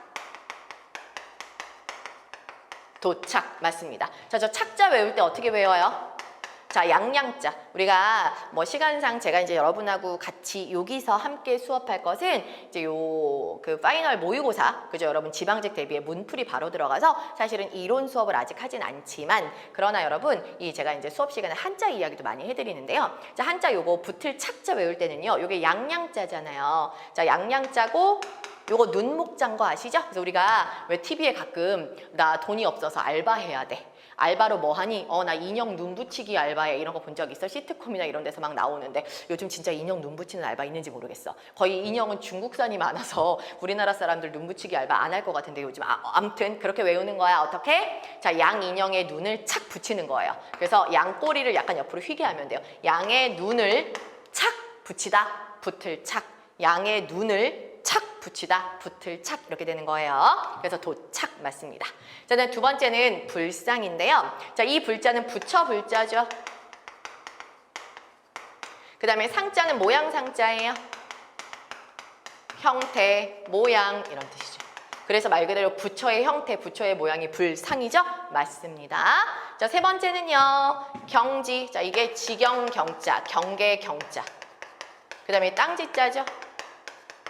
자, 그래서 어떠한 경지에 이르다 할 때 경지는 어떤 수준. 근데 이제 어떤 수준은 다른 말로 이건 이제 수준이라는 건 상당히 추상적인 표현인데 이걸 이제 수준을 다른 말로 바꾸면 어떤 위치 맞죠? 어떤 위치, 레벨, 위치. 근데 우리가 보통 위치는 땅으로 정하는 거잖아 일반적으로. 그래서 이 경지할 때 지자도 땅지자를 씁니다. 그래서 맞아요. 저거는 경지가. 자, 그 다음에 4번. 여기 있는 대로만 읽어볼게요. 자, 이거 첫 번째 글자가 말씀 원자 옆에 요거 리을 받침처럼 생긴 요 리을처럼 생긴 얘만 떼면 나 기자죠. 자기 할 때 나 기자죠. 그래서 이건 발음이 기입니다. 말씀 원자가 붙어도 발음이 기자예요. 자, 무슨 기자? 기록할 기자. 말씀 원자가 붙으니까 말을 기록하는 기자예요. 그래서 기록할 기자. 그러면 요거는 이제 생각할 억자죠. 그래서 얘 그대로 읽으면 기억이에요. 추억이 아니라 기억입니다. 그래서 틀렸고요. 추억은 옛날 기억을 따라가는 게 추억이죠. 그래서 이게 쫓을 추자거든요. 쫓아간다. 자, 기억할 억자는 똑같아요. 생각할 억자는 똑같아요. 근데 쫓을 추자를 씁니다. 쫓을 추자를. 그래서 이건 뭐예요? 추억. 그래서 생각할 억자는 똑같고 추자는 쫓을 추자. 이게 추억입니다. 그래서 기억은 틀렸어요. 답은 4번이라고 하시면 됩니다. 자, 11번 갈게요. 자, 다음 글을 읽고 이해한 내용으로 적절하지 않은 거. 자, 이건 이제 거의 여러분 내용 그냥 일치, 진짜 일치. 여러분 시력만 좋으면, 그죠? 글자 읽을 줄만 알면, 차분하게 읽으면 답 다 나오는 문제. 자, 오늘 읽으면서 바로바로 그냥 볼게요. 자, 11번. 자, 이해한 내용. 사람의 지각과 생각은 항상 어떤 맥락 관점 혹은 어떤 평가 기준이나 가정하에 일어난다. 자, 이러한 맥락 관점 평가 기준 가정을 프레임이라 한다. 자, 지금 사람의 지각과 생각은 어디서 일어난다고요? 맥락, 관점, 평가, 기준, 가정하에서 일어난다고 했어요. 자, 이 부분 보면 바로 우리가 선지에서 찾을 수 있는 게 하나 있죠. 바로 4번. 아, 잠깐. 안 나왔다. 조금 더 읽어볼게요. 가정하에서 일어난다. 그 다음 이러한 맥락, 관점, 평가, 기준, 가정을 프레임이라고 한다. 자, 여기까지 읽어야 돼. 그래야 선지에서 답을 할 수가 있어. 자, 사람의 생각은, 지각은 맥락, 관점, 평가, 기준이라는 뭐를 프레임을 통해서, 그죠? 일어난다라고 지금 여기서 있는 거죠. 이런 걸 통해서 생각이 일어나는데 이런 것을 프레임이라고 한다. 그럼 결국 이런 프레임 아래서 지각과 생각이 가능해진다는 얘기죠. 그럼 이것만 가지고도 선지에서 답을 찾을 수 있는 게 있어요. 앞부분만 가지고도. 자, 뒤에 보시면 4번이요. 프레임은 인간의 정신활동에 영향을 미치는 맥락, 평가, 기준이다. 방금 맨 앞에서. 그죠? 맥락, 관점, 평가가 프레임이야. 그리고 이 프레임 하에서 생각이 일어나니까. 맞는 말이죠? 4번 선지는 맨 앞에서 확인할 수 있는 내용이에요. 자, 그 다음 지각과 생각은 인간의 모든 정신활동을 뜻한다. 따라서 우리의 모든 정신활동은 진공 상태에서 일어나는 게 아니라 어떤 맥락이나 가정하에서 일어난다. 한마디로 우리가 프레임이라는 안경을 쓰고 세상을 보고 있음을 의미한다. 자, 프레임이라는 안경을 쓰고 세상을 본다는 건 맨눈으로 보는 게 아니라 프레임을 통해서 세상을 본다는 얘기예요. 자, 그래서 어떤 사람이 자기가 프레임의 지배를 절대로 받지 않고 세상을 있는 그대로 객관적으로 본다고 주장한다면 그 주장은 진실이 아닐 것이다 라고 했죠. 자, 그 말은 무슨 말이야? 글쓴이의 생각은 뭐죠? 그러면 지배를 받지 않는, 프레임의 영향을 받지 않는 사람은 없다. 프레임의 영향을 받지 않는다고 말하는 사람은 다 진실된 게 아니다라고 했으니까 프레임의 영향을 받지 않는다는 건 거짓말이다. 진실이 아니다. 모두 다 프레임의 영향을 받는다는 거죠. 그게 지금 이 글의 핵심이죠. 다 읽었어 벌써. 자, 그럼 1번 인간의 정신활동은 프레임 없이는 일어나지 않는다. 아까 여기 4번하고 이어지는데요. 1번은 아까 4번에서 뭐라고 했어? 맥락, 평가, 기준 이런 게 다 뭐야? 정신활동을 가능하게 하는 프레임 혹은 정신활동에 영향을 미치는 틀을 제공하는 프레임이라고 맨 앞에 있었잖아요. 그리고 그러면 그 말을 다시 바꾸면 인간의 정신활동은 프레임에 의해서 일어나는 거니까 1번 인간의 정신활동은 프레임 없이는 일어나지 않는다. 맞는 말이고요. 실제 방금 뭐라고 했어? 어떤 프레임의 지배도 받지 않는다고 말하는 건 사실이 아니다. 다른 말로 바꾸면 어떤 프레임이든 다 영향을 받게 되어 있다는 얘기잖아. 그러니까 프레임 없이 일어나지 않는다는 거 역시 맞는 말이겠죠? 자, 그다음 2번이요. 프레임은 인간이 세상을 바라볼 때 어떤 편향성을 가지게 한다. 그러니까 아까 맨 마지막 구절에서 뭐라고 했어요? 그래, 맨 끝에서 객관적으로 있는 그대로 본다. 다 거짓말, 말도 안 되는 소리. 객관적으로 못 봐. 있는 그대로 못 봐. 뭐 때문에? 프레임 때문에가 이 글의 주제잖아요. 따라서 프레임에 영향을 받기 때문에 절대 객관적으로 못 봅니다. 그 말은 편향, 객관적이 아니라 주관적으로 어떤 부분에 치우쳐서 볼 수밖에 없다는 이야기죠. 그러니까 이것도 맞는 말이죠. 근데 3번 보시면요. 인간의 지각과 사고를 확장하는 과정에서 프레임은 극복. 여기서 프레임 극복이란 말은 절대 나오지도 않았고요. 이 글의 주제는 프레임에 영향을 받지 않는 자는 없다 해서 끝났어요. 뭘 극복하자 말자 이런 언급은 없다고요. 내용에서 말하지 않은 것은 절대 답이 되지 않습니다. 이건 틀렸어요. 맞는 게 아니에요. 답은 3번이라고 하시면 되겠죠. 자, 그다음에 12번으로 가세요. 이해한 내용으로 적절한 것 그랬죠. 역시나 이것도 읽으면서 답을 바로바로 찾아보도록 하죠. 자, 전 세계를 대표하는 항공기인 보잉과 에어버스의 중요한 차이점은 자동 조종 시스템의 활용 정도에 있다. 자, 지금 뭐래? 항공기가 두 가지 대표적인 유형이 있어. 보잉과 에어버스가. 근데 얘네의 차이점이 뭐라고? 자동 조종 시스템의 활용 정도. 어느 정도로 자동 조종 시스템을 활용하냐에 따라 보잉과 에어버스 각각의 특징이 나온다는 거죠. 그럼 여러분 여기까지만 읽어도 우리가 선지에서 답을 하나 찾을 수 있어요. 맨 앞부분만 가지고도. 자, 보시면 4번이요. 보잉의 조종사는 자동 조종 시스템을 사용하지 않고 항공기를 조종한다. 자, 여러분 방금 보잉도 에어버스도 모두 어떻게 해요? 자동 조종 시스템을 어떻게 활용하냐 그 정도에 따른 차이라고 했으니까 둘 다 자동 조종 시스템을 사용한다는 전제하에 활용 정도에 따라서 달라진다고 했지 활용하냐 안 하냐의 여부에 따라 달라진다고 하지 않았어요. 활용 정도라고 했으니까 많이 쓰니? 조금 쓰니의 정도일 뿐이야. 그럼 결국 전제는 둘 다 쓰는데 얼마나 쓰냐라는 뜻이기 때문에 한쪽이 사용하지 않는다 하면 X입니다. 둘 다 사용합니다. 따라서 4번은 읽으나마나 무조건 틀린 거예요. 왜냐면 적절한 거 찾기니까 첫 번째 그 문장을 통해서 바로 4번이 X라는 거 알 수 있습니다. 자, 더 해볼게요. 자, 그 다음 두 번째 문장 보시면 보잉의 경우 조종사가 대개 항공기를 조종관으로 직접 통제한다. 자, 보잉은요 조종사가 직접 항공기를 통제한대요. 조종관은 비행기의 날개와 물리적으로 연결되어 있어서 어떤 상황에서도 조종사가 조작한 대로 반응한다. 자, 이와 다르게 에어버스는 조종관 대신 사이드 스틱을 설치하여 컴퓨터가 조종사의 행동을 제한하거나 조종에 개입할 수 있게 설계되었다. 자, 여기까지요. 지금 보잉은 뭐라고? 항공기를 조종사가 직접 통제하고요. 그 다음 에어버스는 조종관 대신 뭐를 한다고요? 사이드 스틱을 설치해서 컴퓨터가 조종사를 제한한대요. 거꾸로네요. 보잉은 사람이 조종하고 에어버스는 컴퓨터가 조종사를 통제한대요. 자, 그래서 더 읽어보면 보잉에서는 조종사가 항공기를 통제할 수 있는 전권을 가지지만 차이점이네요. 에어버스는 컴퓨터가 조종사의 조작을 감시하고 제한한다. 자, 인간 중심이냐 컴퓨터 중심이냐네요. 보잉은 인간 중심 그리고 에어버스는 컴퓨터 중심이래요. 자, 여기까지만 끊어 읽고 선지를 찾으셔도 됩니다. 근데 저는 다 읽어볼게요. 여러분 어차피 이거 한 번씩 다 풀어보셨을 것 같으니까 저는 그냥 바로 다 읽고 답을 찾을게요. 자, 보잉과 에어버스의 이러한 차이는 기계를 다루는 인간을 바라보는 관점이 서로 다른 데서 비롯된다. 자, 보잉사를 설립한 윌리엄 보잉은 자, 그의 철학, 비행기를 통제하는 최종 권한은 언제나 조종사에게 있다. 이다.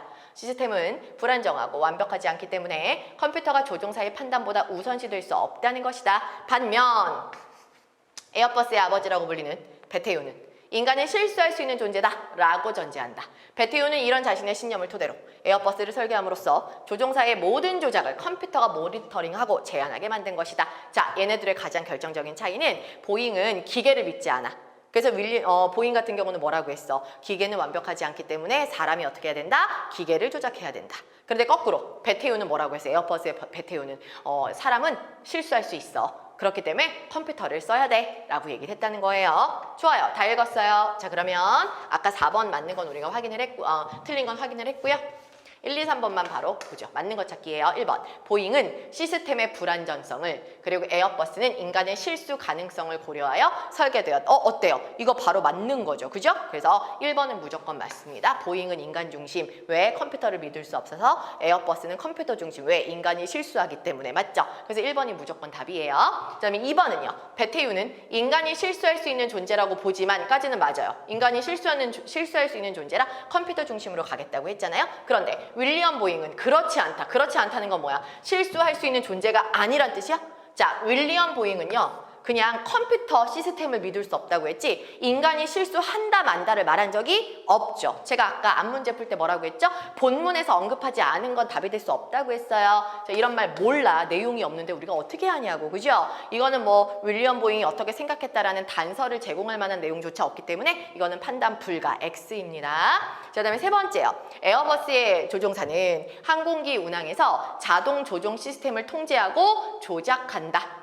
자, 이거는 어때요? 에어버스는 어때요? 컴퓨터가 조종사를 통제한다고 했지 조종사가 시스템을 통제한다고 한 적 없어요. 이건 거꾸로에 거꾸로. 그래서 X 답은 몇 번? 1번이라고 하시면 된다는 얘기죠. 자, 13번이요. 이 글에서 추론한 내용으로 가장 적절한 거. 자, 요거는 너무 쉬워서 제가 그냥 요약 정리를 좀 해볼게요. 13번은. 자, 여기선 지금 공포와 불안을 구분하는 건 쉽지 않다 해서 요 글 여러분이 이제 요거 듣기 전에 아마 풀어보고 지금 듣고 계실 것 같은데 자, 얘는 지금 공포와 불안을 구분하는 게 쉽지 않지만 우리가 가만히 생각해 보면 밀접한 것 같지만 또 둘을 구분할 수 있는 방법이 있다. 여기 두 감정을 명확하게 구분할 수도 있다라고 얘기합니다. 그래서 공포는 뭐라고요? 실제하는 객관적 위협이라고 해서 얘는 실제.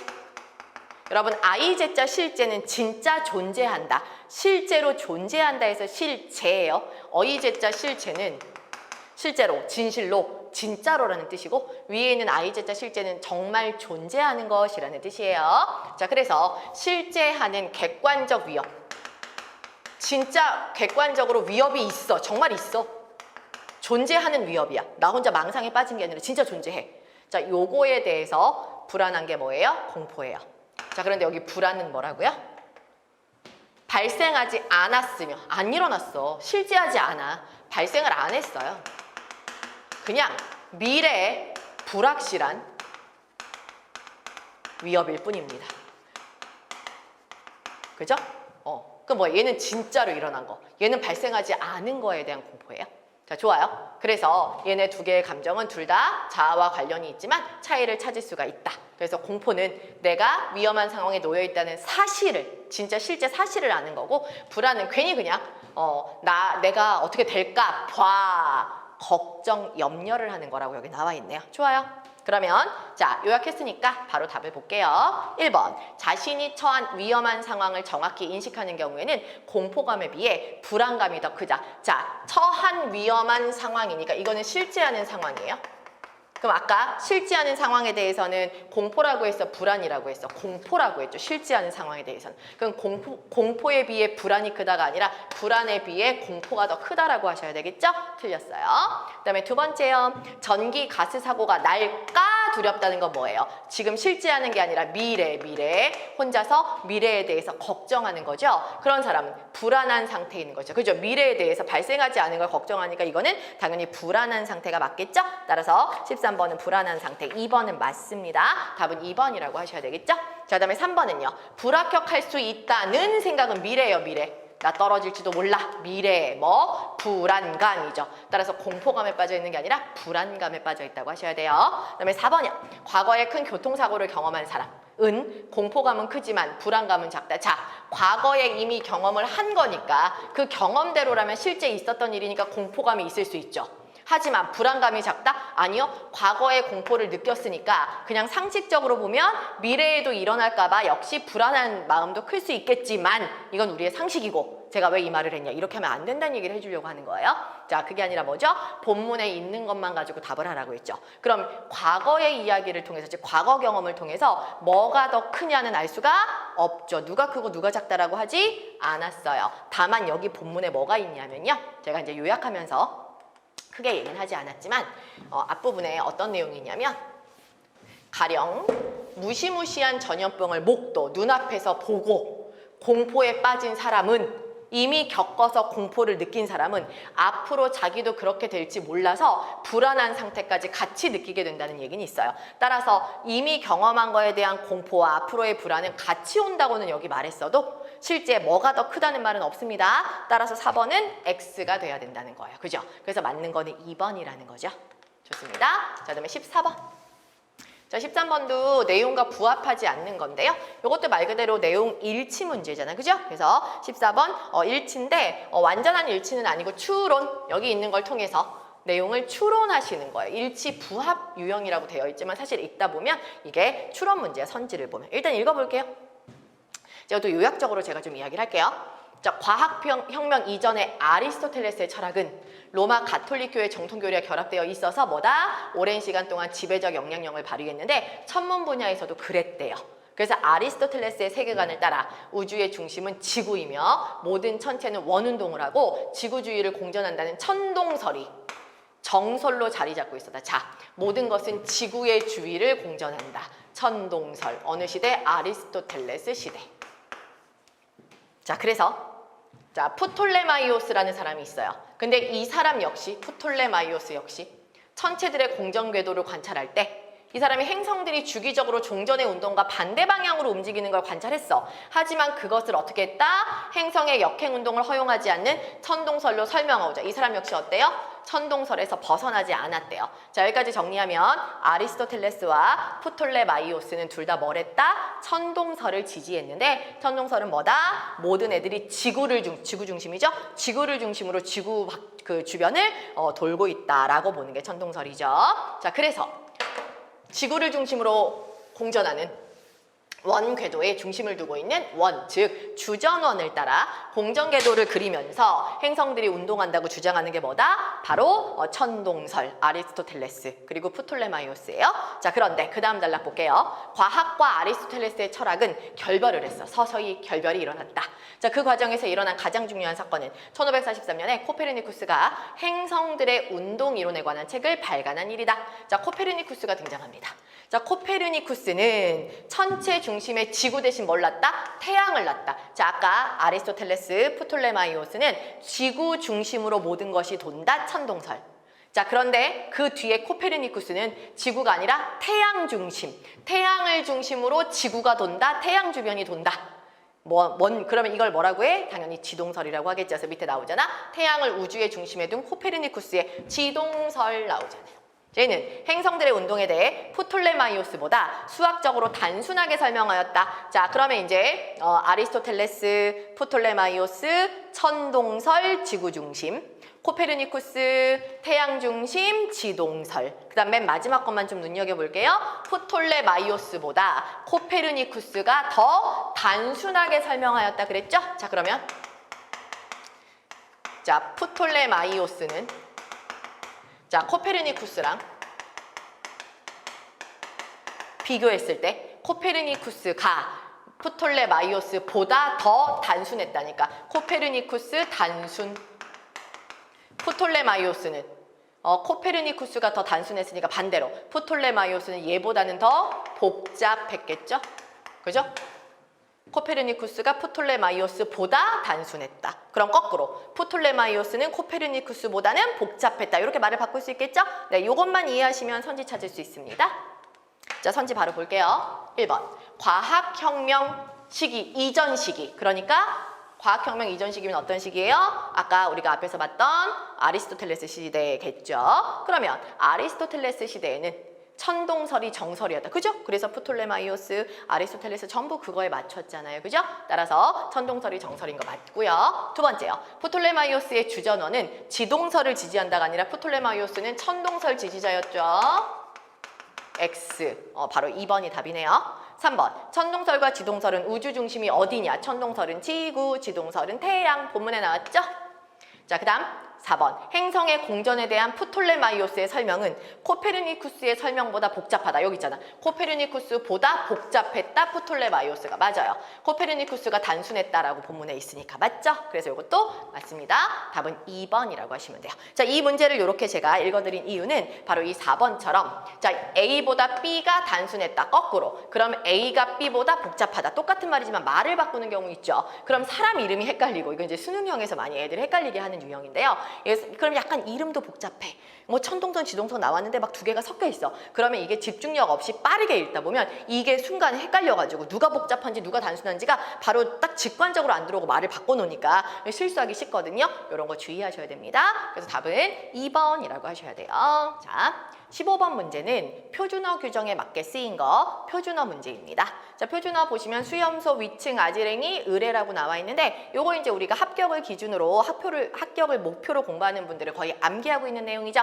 자, 수염소 어디서 나오나요? 표준어의 암수 뒤에 이름 붙이기 규정도 있고요. 그리고 한글 맞춤법 31항에서 우리가 뭘 배웁니까? 히읗 첨가, 비읍 첨가 할 때도 나와요. 자, 일단 결론부터 이야기할게요. 일반적으로 암과 수 뒤에서는 그냥 이름만 붙이시면 돼요. 그러나 암수 뒤에 이름을 붙이되 그 이름의 첫 글자를 거센 소리로 바꿔서 거센 소리화 해서 적어줘야 되는 애들도 있고요. 그런가 하면 암수 뒤에 이름을 붙이되 암은 그대로 이름을 붙이면 되지만 수 같은 경우는 반드시 시옷 받침을 붙인 뒤에 이름을 붙이는 경우도 있어요. 이게 세 가지가 있는데 지금 요거 1번은 요거 암수 뒤에 이름을 붙이되 수는 반드시 시옷 받침까지 같이 붙여줘야 되는 사례가 1번 문제 출제로 나온 거예요. 요것만 설명할게요.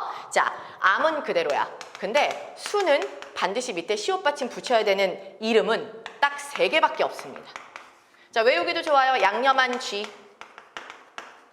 쥐를 양념했다 이거죠. 양념한 쥐. 상상은 하지 말고 외우기만 해. 자, 양, 염소, 쥐. 3개예요. 양념쥐, 그죠? 숫, 양념쥐. 숫채 양념쥐를 구웠다고 생각하면 돼요. 징그러워. 자, 그래서 양념쥐, 양, 염소, 쥐. 순양, 순염소, 숫쥐. 그럼 이걸 통해서 뭘 할 수 있어? 1번 X 외에 수 밑에 시옷 받침 붙여야 돼. 숫 해야 돼. 그죠? 그래서 1번 틀렸어. 자, 2번은요. 제가 수업할 때요. 2번은요. 진짜 100만 번, 1000만 번 나왔다고 맨날 강조하면서 이거 100만 번 출제 반드시 외우세요. 뭐? 자, 위층은 위 더하기 층으로 이루어졌잖아요. 근데 지금 여기 시옷이 붙은 거 보니까 사이시옷을 붙여놨는데 자, 사이시옷 표기의 주의점 중에 하나. 뒷글자가 뿡똥 싸찔끔. 자, 또 뿡똥 싸찔끔 뭐야? 된소리. 크트, 푸츠, 거센 소리죠? 자, 뿡똥싸찔끔, 크트, 푸츠. 된소리나 거센 소리 앞글자는 절대 시옷 받침 안 붙이는 게 법칙이죠. 절대로 안 붙입니다. 따라서 특별히 요거에 관련된 가장 많이 나온 출제 사례가 위층입니다. 위 밑에 시옷 절대로 안 적어요. 위층입니다. 위층 안 돼요. 시옷 빼셔야 돼요. 자, 그 다음에 3번째, 아지랭이. 조금 표준어 규정에 있죠. 아지랑이가 표준어입니다. 절대 아지랭이라고 적지 않아요. 자, 그래서 이것도 역시 틀렸고요. 자, 4번이 맞았는데요. 자, 의뢰 같은 경우는요. 여러분, 요 의뢰는 한자어고요. 의식과 예절이란 뜻이에요. 근데 자, 의뢰는 요건 이제 제가 역시나 여러분 지금 저하고 기본 수업을 잘 안 하셔서 제가 지금 뭐 제 책 이야기하긴 그런데 책에 보면 제가 강조를 많이 해요. 왜냐하면 이 의뢰는 우리말인데 우리가 흔히 쓰는 늘상 뭐 항상 이런 뜻으로 쟤는 의례저래, 늘상저래, 항상저래 뭐 이런 식이란 말이에요. 그죠? 그래서 이런 식으로 두 개를 구분하되 의례는 단모음으로 의례라고 적는다. 요거 꼭 기억하라고 제가 강조 많이 하거든요. 요거 출제됐어요. 답은 4번이라고 하시면 됩니다. 자, 16번 문제는 고쳐쓰기 문제예요. 고쳐쓰기는 여러분이 문제 푸는 방법 자체가 뭐냐면 일단 만약에 기억이 있고 니은이 있고 디귿이 있고 각각 밑줄을 그어놓고 각각 기억, 니은, 디귿, 리을을 고친다 그러면 요령껏 기억까지만 딱 읽고 밑에 선지 기억을 보지 마시고 기억보다 한두 문장 정도 더 나가서 더 뒤까지 읽어두고 기억을 보는 게 맞습니다. 왜? 흐름을 파악해야 어떻게 고친다는 걸 알 수가 있기 때문에 일단 뒤까지 읽는 게 좋아요. 물론 이 문제는 여기까지만 읽어도 답은 나와요. 하지만 원래 원래 모든 문제를 포괄해서 총괄해서 푸는 유형을 일반적으로 가르쳐드리면 원래 조금 뒤까지 읽는 게 더 좋은 거예요. 자, 일단 볼게요. 자, 난독을 해결하려면 정독을 해야 한다. 자, 어려울 난자죠. 읽기의 어려움을 해결하려면, 즉 어려움, 읽기를 어려워하는 증상은 정독으로 해결을 해야 된대. 여기서 말은 정독은 뜻을 새겨가며 자세히 읽음, 즉 정교한 독서라는 뜻으로 한자로는 자, 자세할 정자 정독이다. 자, 정독은 바른 독서를 의미하는 바를 정자 정독과는 소리는 같지만 뜻이 다르다. 자, 둘 다 정독, 정독 소리 같아요. 근데 얘는 정교하게 읽기, 얘는 바르게 읽기니까 뜻이 다른 거 맞죠? 그럼 맞는 내용인데 뭘 고친다는 거지? 자, 밑에 보시면 기억을 다르게 읽지만 뜻이 아니죠. 다르게 읽지만 뜻이 같다가 아니라 소리가 같지만 뜻이 다르다. 이 자체가 맞기 때문에 이렇게 고칠 필요가 없죠. 자, 이 문제는 여기까지만 읽어도 답이 나오는 거라 제가 봤고요. 하지만 일반적으로는 뒤까지 읽는 게 더 안전하다고 했어요. 자, 무엇이 정교한 것일까? 모든 단어에 눈을 마주치면서 제대로 인식하는 것이다. 자, 정교하게 읽기에 대한 설명이 여기 붙어 있는 거예요. 자, 그 다음 볼게요. 자, 이와 같은 정독. 자, 한자가 쓰여 있죠. 자세히, 정교하게 읽기, 정독의 결과로 생기는 어문 실력이 문해력이다. 즉, 정교하게 읽으면 문해력이 생긴대요. 문해력이 발달하면 결국 독서 속도가 빨라져서 빨리 읽기 속독이 가능해진다. 까지 끊고 자, 니은을 볼게요. 자, 정교하게 읽으면 어문 실력이 늘어난다. 이거랑 바르게 읽기로 수정해. 그럼 무슨 말이에요? 이와 같은 정교하게 읽기니까 이와 같은 앞에 있는 내용을 받아주는 거잖아요. 앞에서 무슨 얘기했죠? 자, 자세할 정자, 정독은 바를 정자랑 다르다. 정교한 것이 무엇이냐에 대한 설명이니까 앞 내용이 정교하게 읽기였습니다. 따라서 이와 같은 이라는 말이 붙으면 앞 내용과 같은이니까 정교하게 읽기 정독이 맞아요. 이걸 바를 정자로 고친다는 건 말이 안 됩니다. 자, 그래서 정교하게 읽어야만 문해력이 생긴다. 자, 빨리 읽기는 정독을 전제로 할 때 빛을 발한다. 짧은 시간에 같은 책을 제대로 여러 번 읽을 수 있기 때문이다. 그래서 문해력의 증가는 정교하고 빠르게 읽기, 즉 정속독. 자, 바를 정자네. 그리고 빠를 속자네. 그럼 이거 무슨 말이에요? 여기 속독도 이 빠를 속자를 여기서 가르쳐줬어요, 일부러. 그러면 바르고 빠르게 읽기가 정교하고 빠르게 읽기야? 아니잖아. 바를 정자가 아니라 이 자세할 정자를 써야 정교하고 빠르게 읽기가 되겠죠? 따라서 이 부분을 고칠 때 정속독, 정교하고 빠르게 읽기로 고치는 거. 요게 맞죠, 지금. 그쵸? 고쳐야 될 거 디귿이 맞습니다. 자, 그래서 정독이 생활에 되면 자기도 모르게 정속독의 경지에 오르게 된다. 자, 그런 경지에 오른 사람은 뭐든지 확실하게 읽고 빨리 이해한다. 자연스레 집중하고 여러분을 읽어도 빠르게 읽음으로 시간이 여유롭다. 자, 정독이 빠진 속독은 곧 빼먹고 읽는 습관, 즉 난독의 일종임을 잊지 말아야 한다. 자, 정교하게 읽는 게 빠진 빠른 읽기는 빼먹고 읽는 습관. 자, 그럼 이거 그대로 맞죠? 자, 정교하게 읽는 건 하지 않으면서 빠르게 읽기만 하면 빼먹고 읽는 습관이 된다니까 맞는 말이잖아요. 그죠? 안 고쳐도 돼요. 근데 이걸 거꾸로 빠르게 읽기를 안 하고 자세히 읽기만 하면이라고 하면 말이 안 맞겠죠. 자, 왜? 일단 자세히 읽는 게 중요하다는 얘기를 하고 있는 거기 때문에 빠르게 읽기를 빼먹는 게 아니라 자세히 읽기를 빼먹으면 안 된다는 얘기를 하는 거예요. 자, 그래서 맞게 고친 것은 2번이라고 하셔야 되겠죠? 그래서 3번이라고 하셔야 되겠죠? 3번이라고 하시면 됩니다. 자, 17번은 시예요. 자, 이거는 매미 울음 끝에라는 박재삼 시인의 시입니다.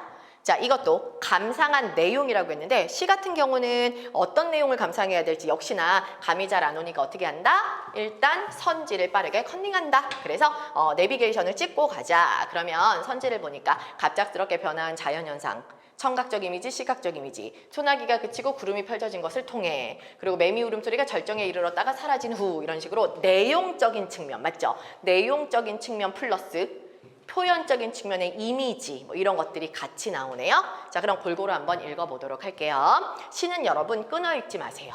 왜냐하면 시는 처음부터 끝까지 기승전결의 순서가 없어요. 이게 원래는 이제 원인이 나오고 그 다음 결과가 나와야 논리적인데, 시는 논리를 뒤트는 문학 작품의 개인 창작이잖아요. 따라서 결과가 먼저 나오고 원인이 처음 밑에 나올 수도 있고요.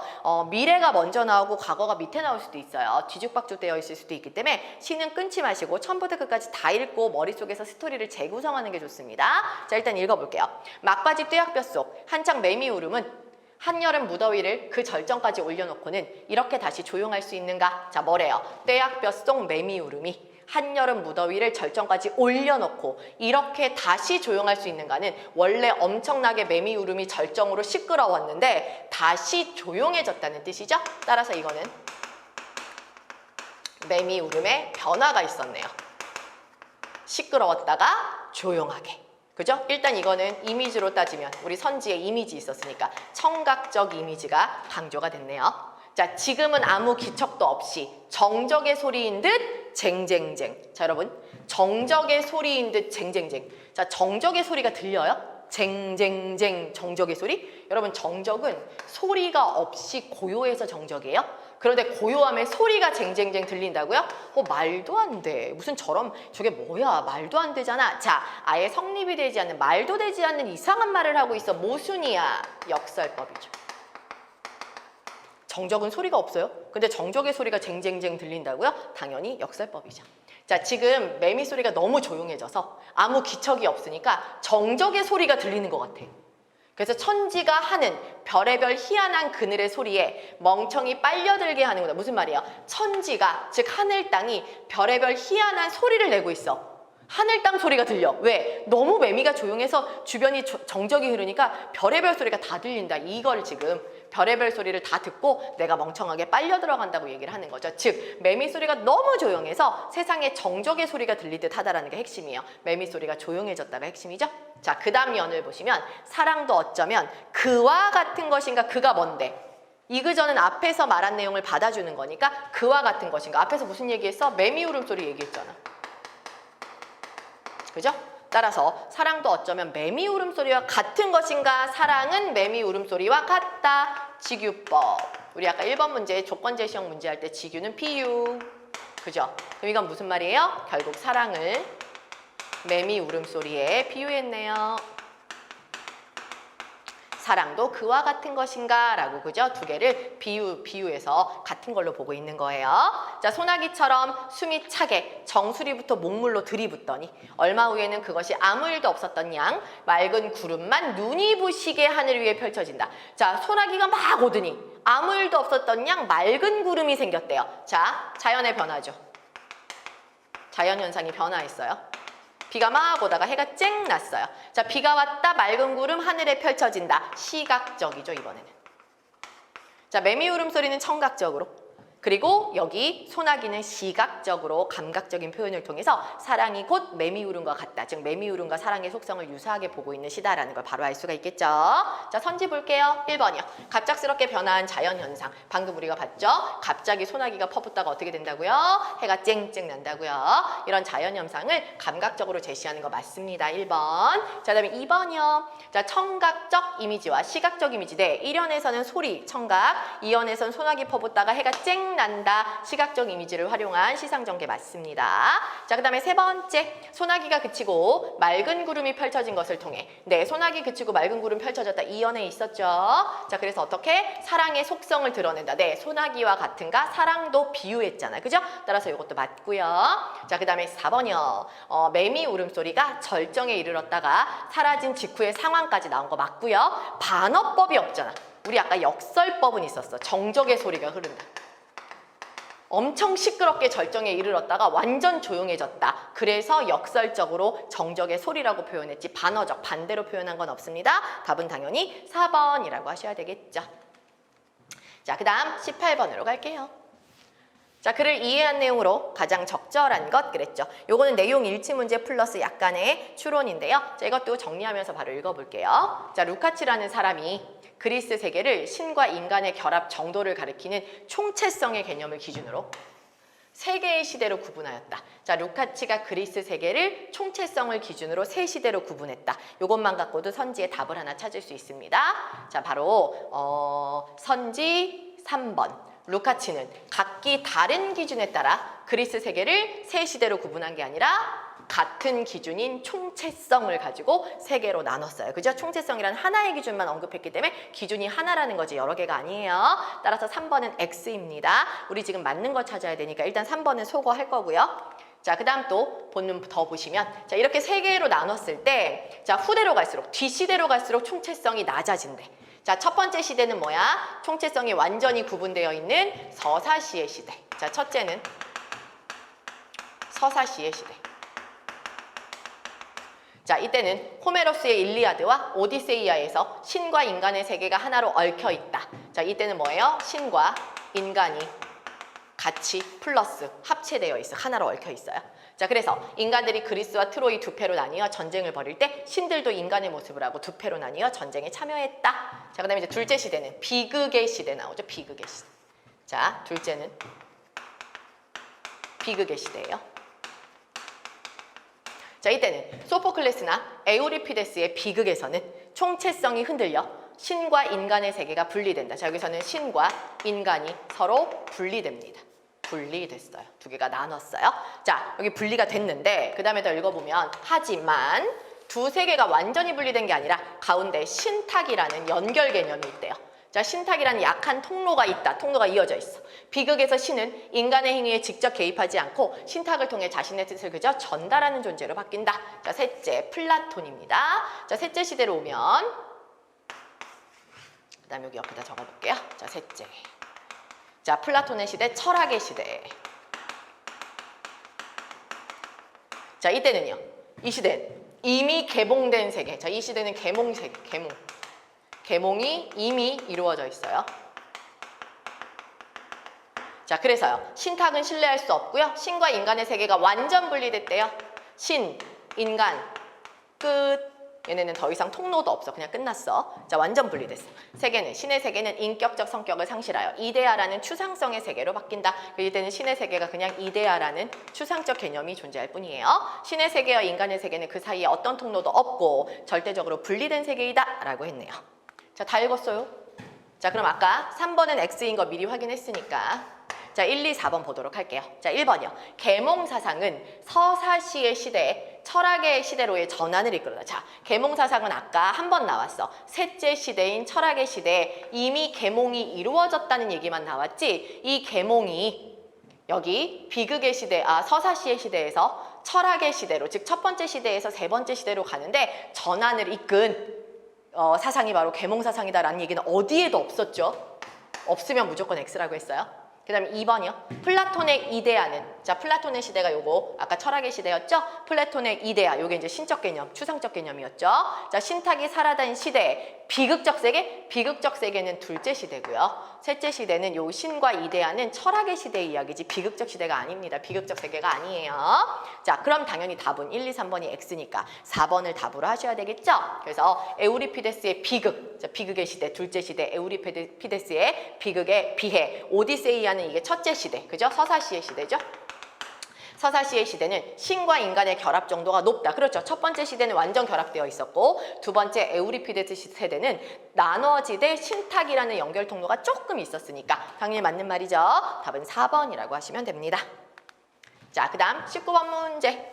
19번 문제 역시 독해인데요. 자, 얘는 역시 일치와 추론, 내용 일치가 가면서 약간의 여러분이 추론을 하시면 되는데 여러분 일치는 컨트롤 C, 컨트롤 V예요. 그래서 그냥 진짜 말 그대로 그냥 본문에 있는 걸 따다 붙여서 선지를 만드는 거야. 그게 이제 일치야. 그런데 추론은 본문에 있는 내용을 바탕으로 어떻게 한다?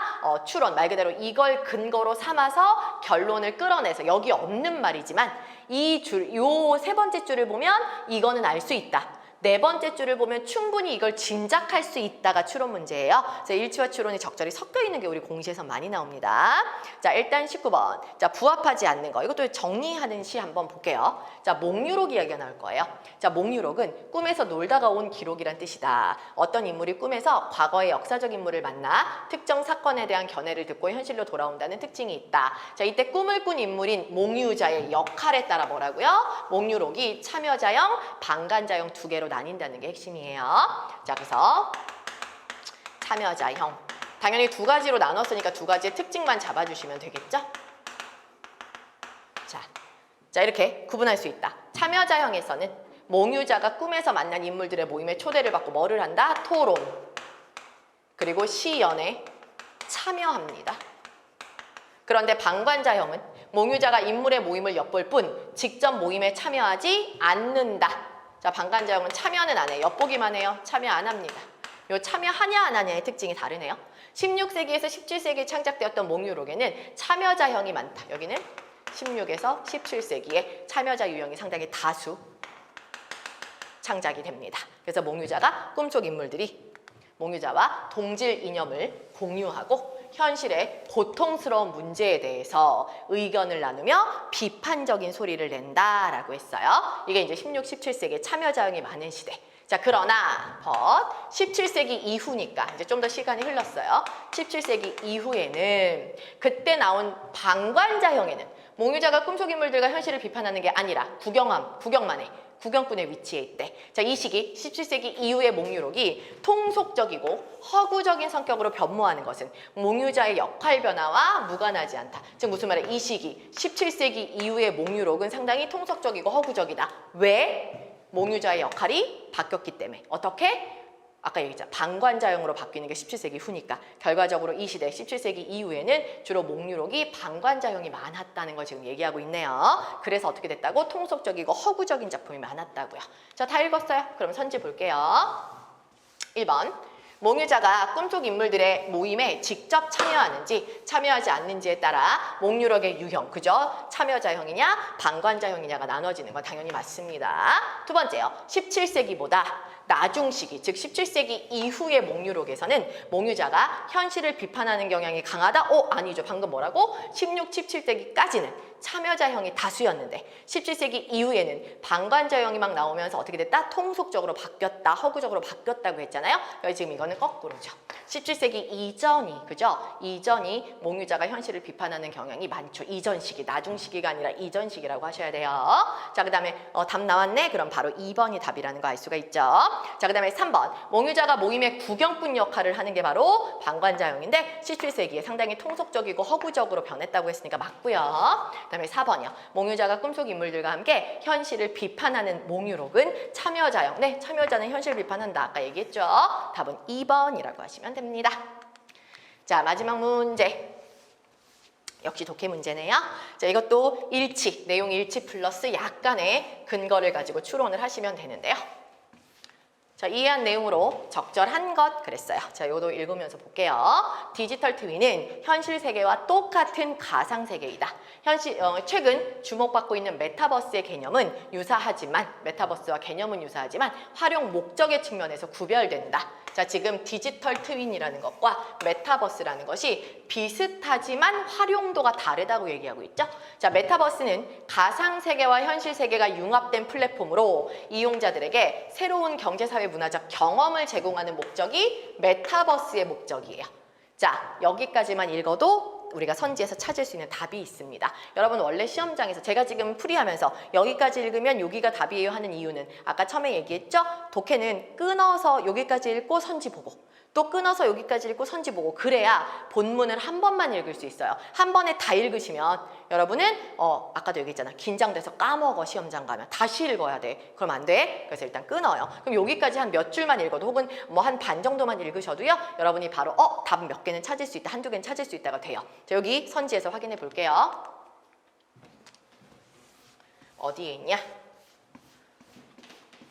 4번이요. 디지털 트윈은 현실 세계의 이용자에게 새로운 문화적 경험을 제공한다. 방금 밑줄 그었죠. 새로운 문화적 경험을 제공하는 건 뭐다? 디지털 트윈이 아니라 여기 메타버스는 새로운 경제사회 문화의 경험을 제공한다 했죠. 여기 그죠? 그래서 X입니다. 4번은 X. 왜? 디지털 트윈이 아니라 메타버스란 말이야. 적절한 거 찾기니까 4번은 X예요.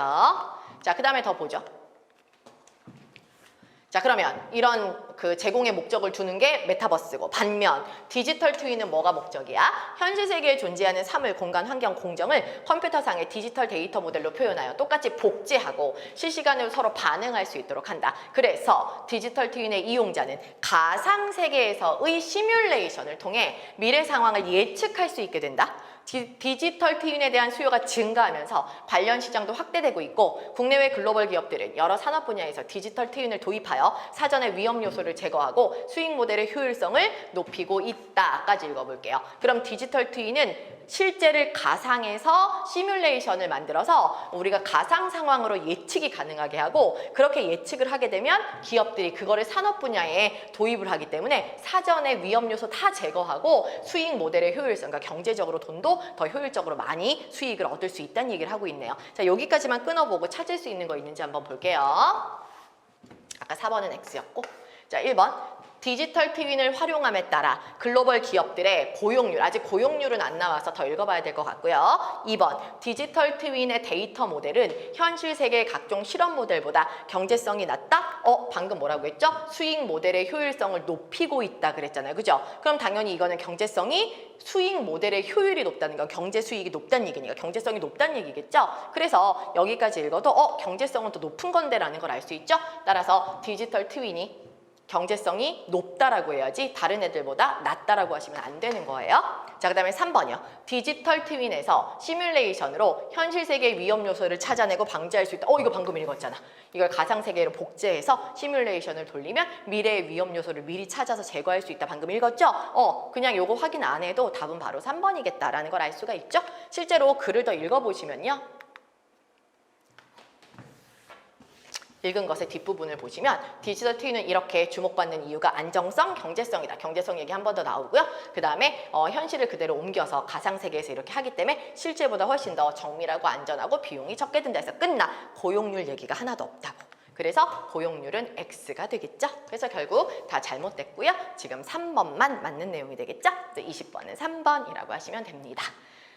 자, 독해가 많아서 제가 이제 여러분하고 같이 하다 보니까 조금 시간이 생각보단 길어졌어. 그래서 이렇게 이번에 국가직 나왔구나 보시고요. 중간중간에 푸는 방법, 풀이법이나 이런 것들이 여러분한테 조금 더 도움이 됐으면 하는 바람이 좀 있고요. 자, 마지막 말은 여러분 지금까지도 고생해왔지만 우리는 이제 지방직이 더 목표잖아요. 그래서 지방직을 향해서 조금만 더 여러분 한 2달 정도 더 고생하고 달려가면 2달도 안 남았네. 그죠? 그러면 이제 좋은 결과가 있겠죠. 그래서 2달 동안 같이 열심히 달리면서 여러분의 합격을 위해서 저도 노력하고 여러분도 같이 노력했으면 좋겠습니다. 자, 수업 열심히 들어주셔서 감사하고요. 저는 또 수업 때 뵙도록 하겠습니다. 감사합니다.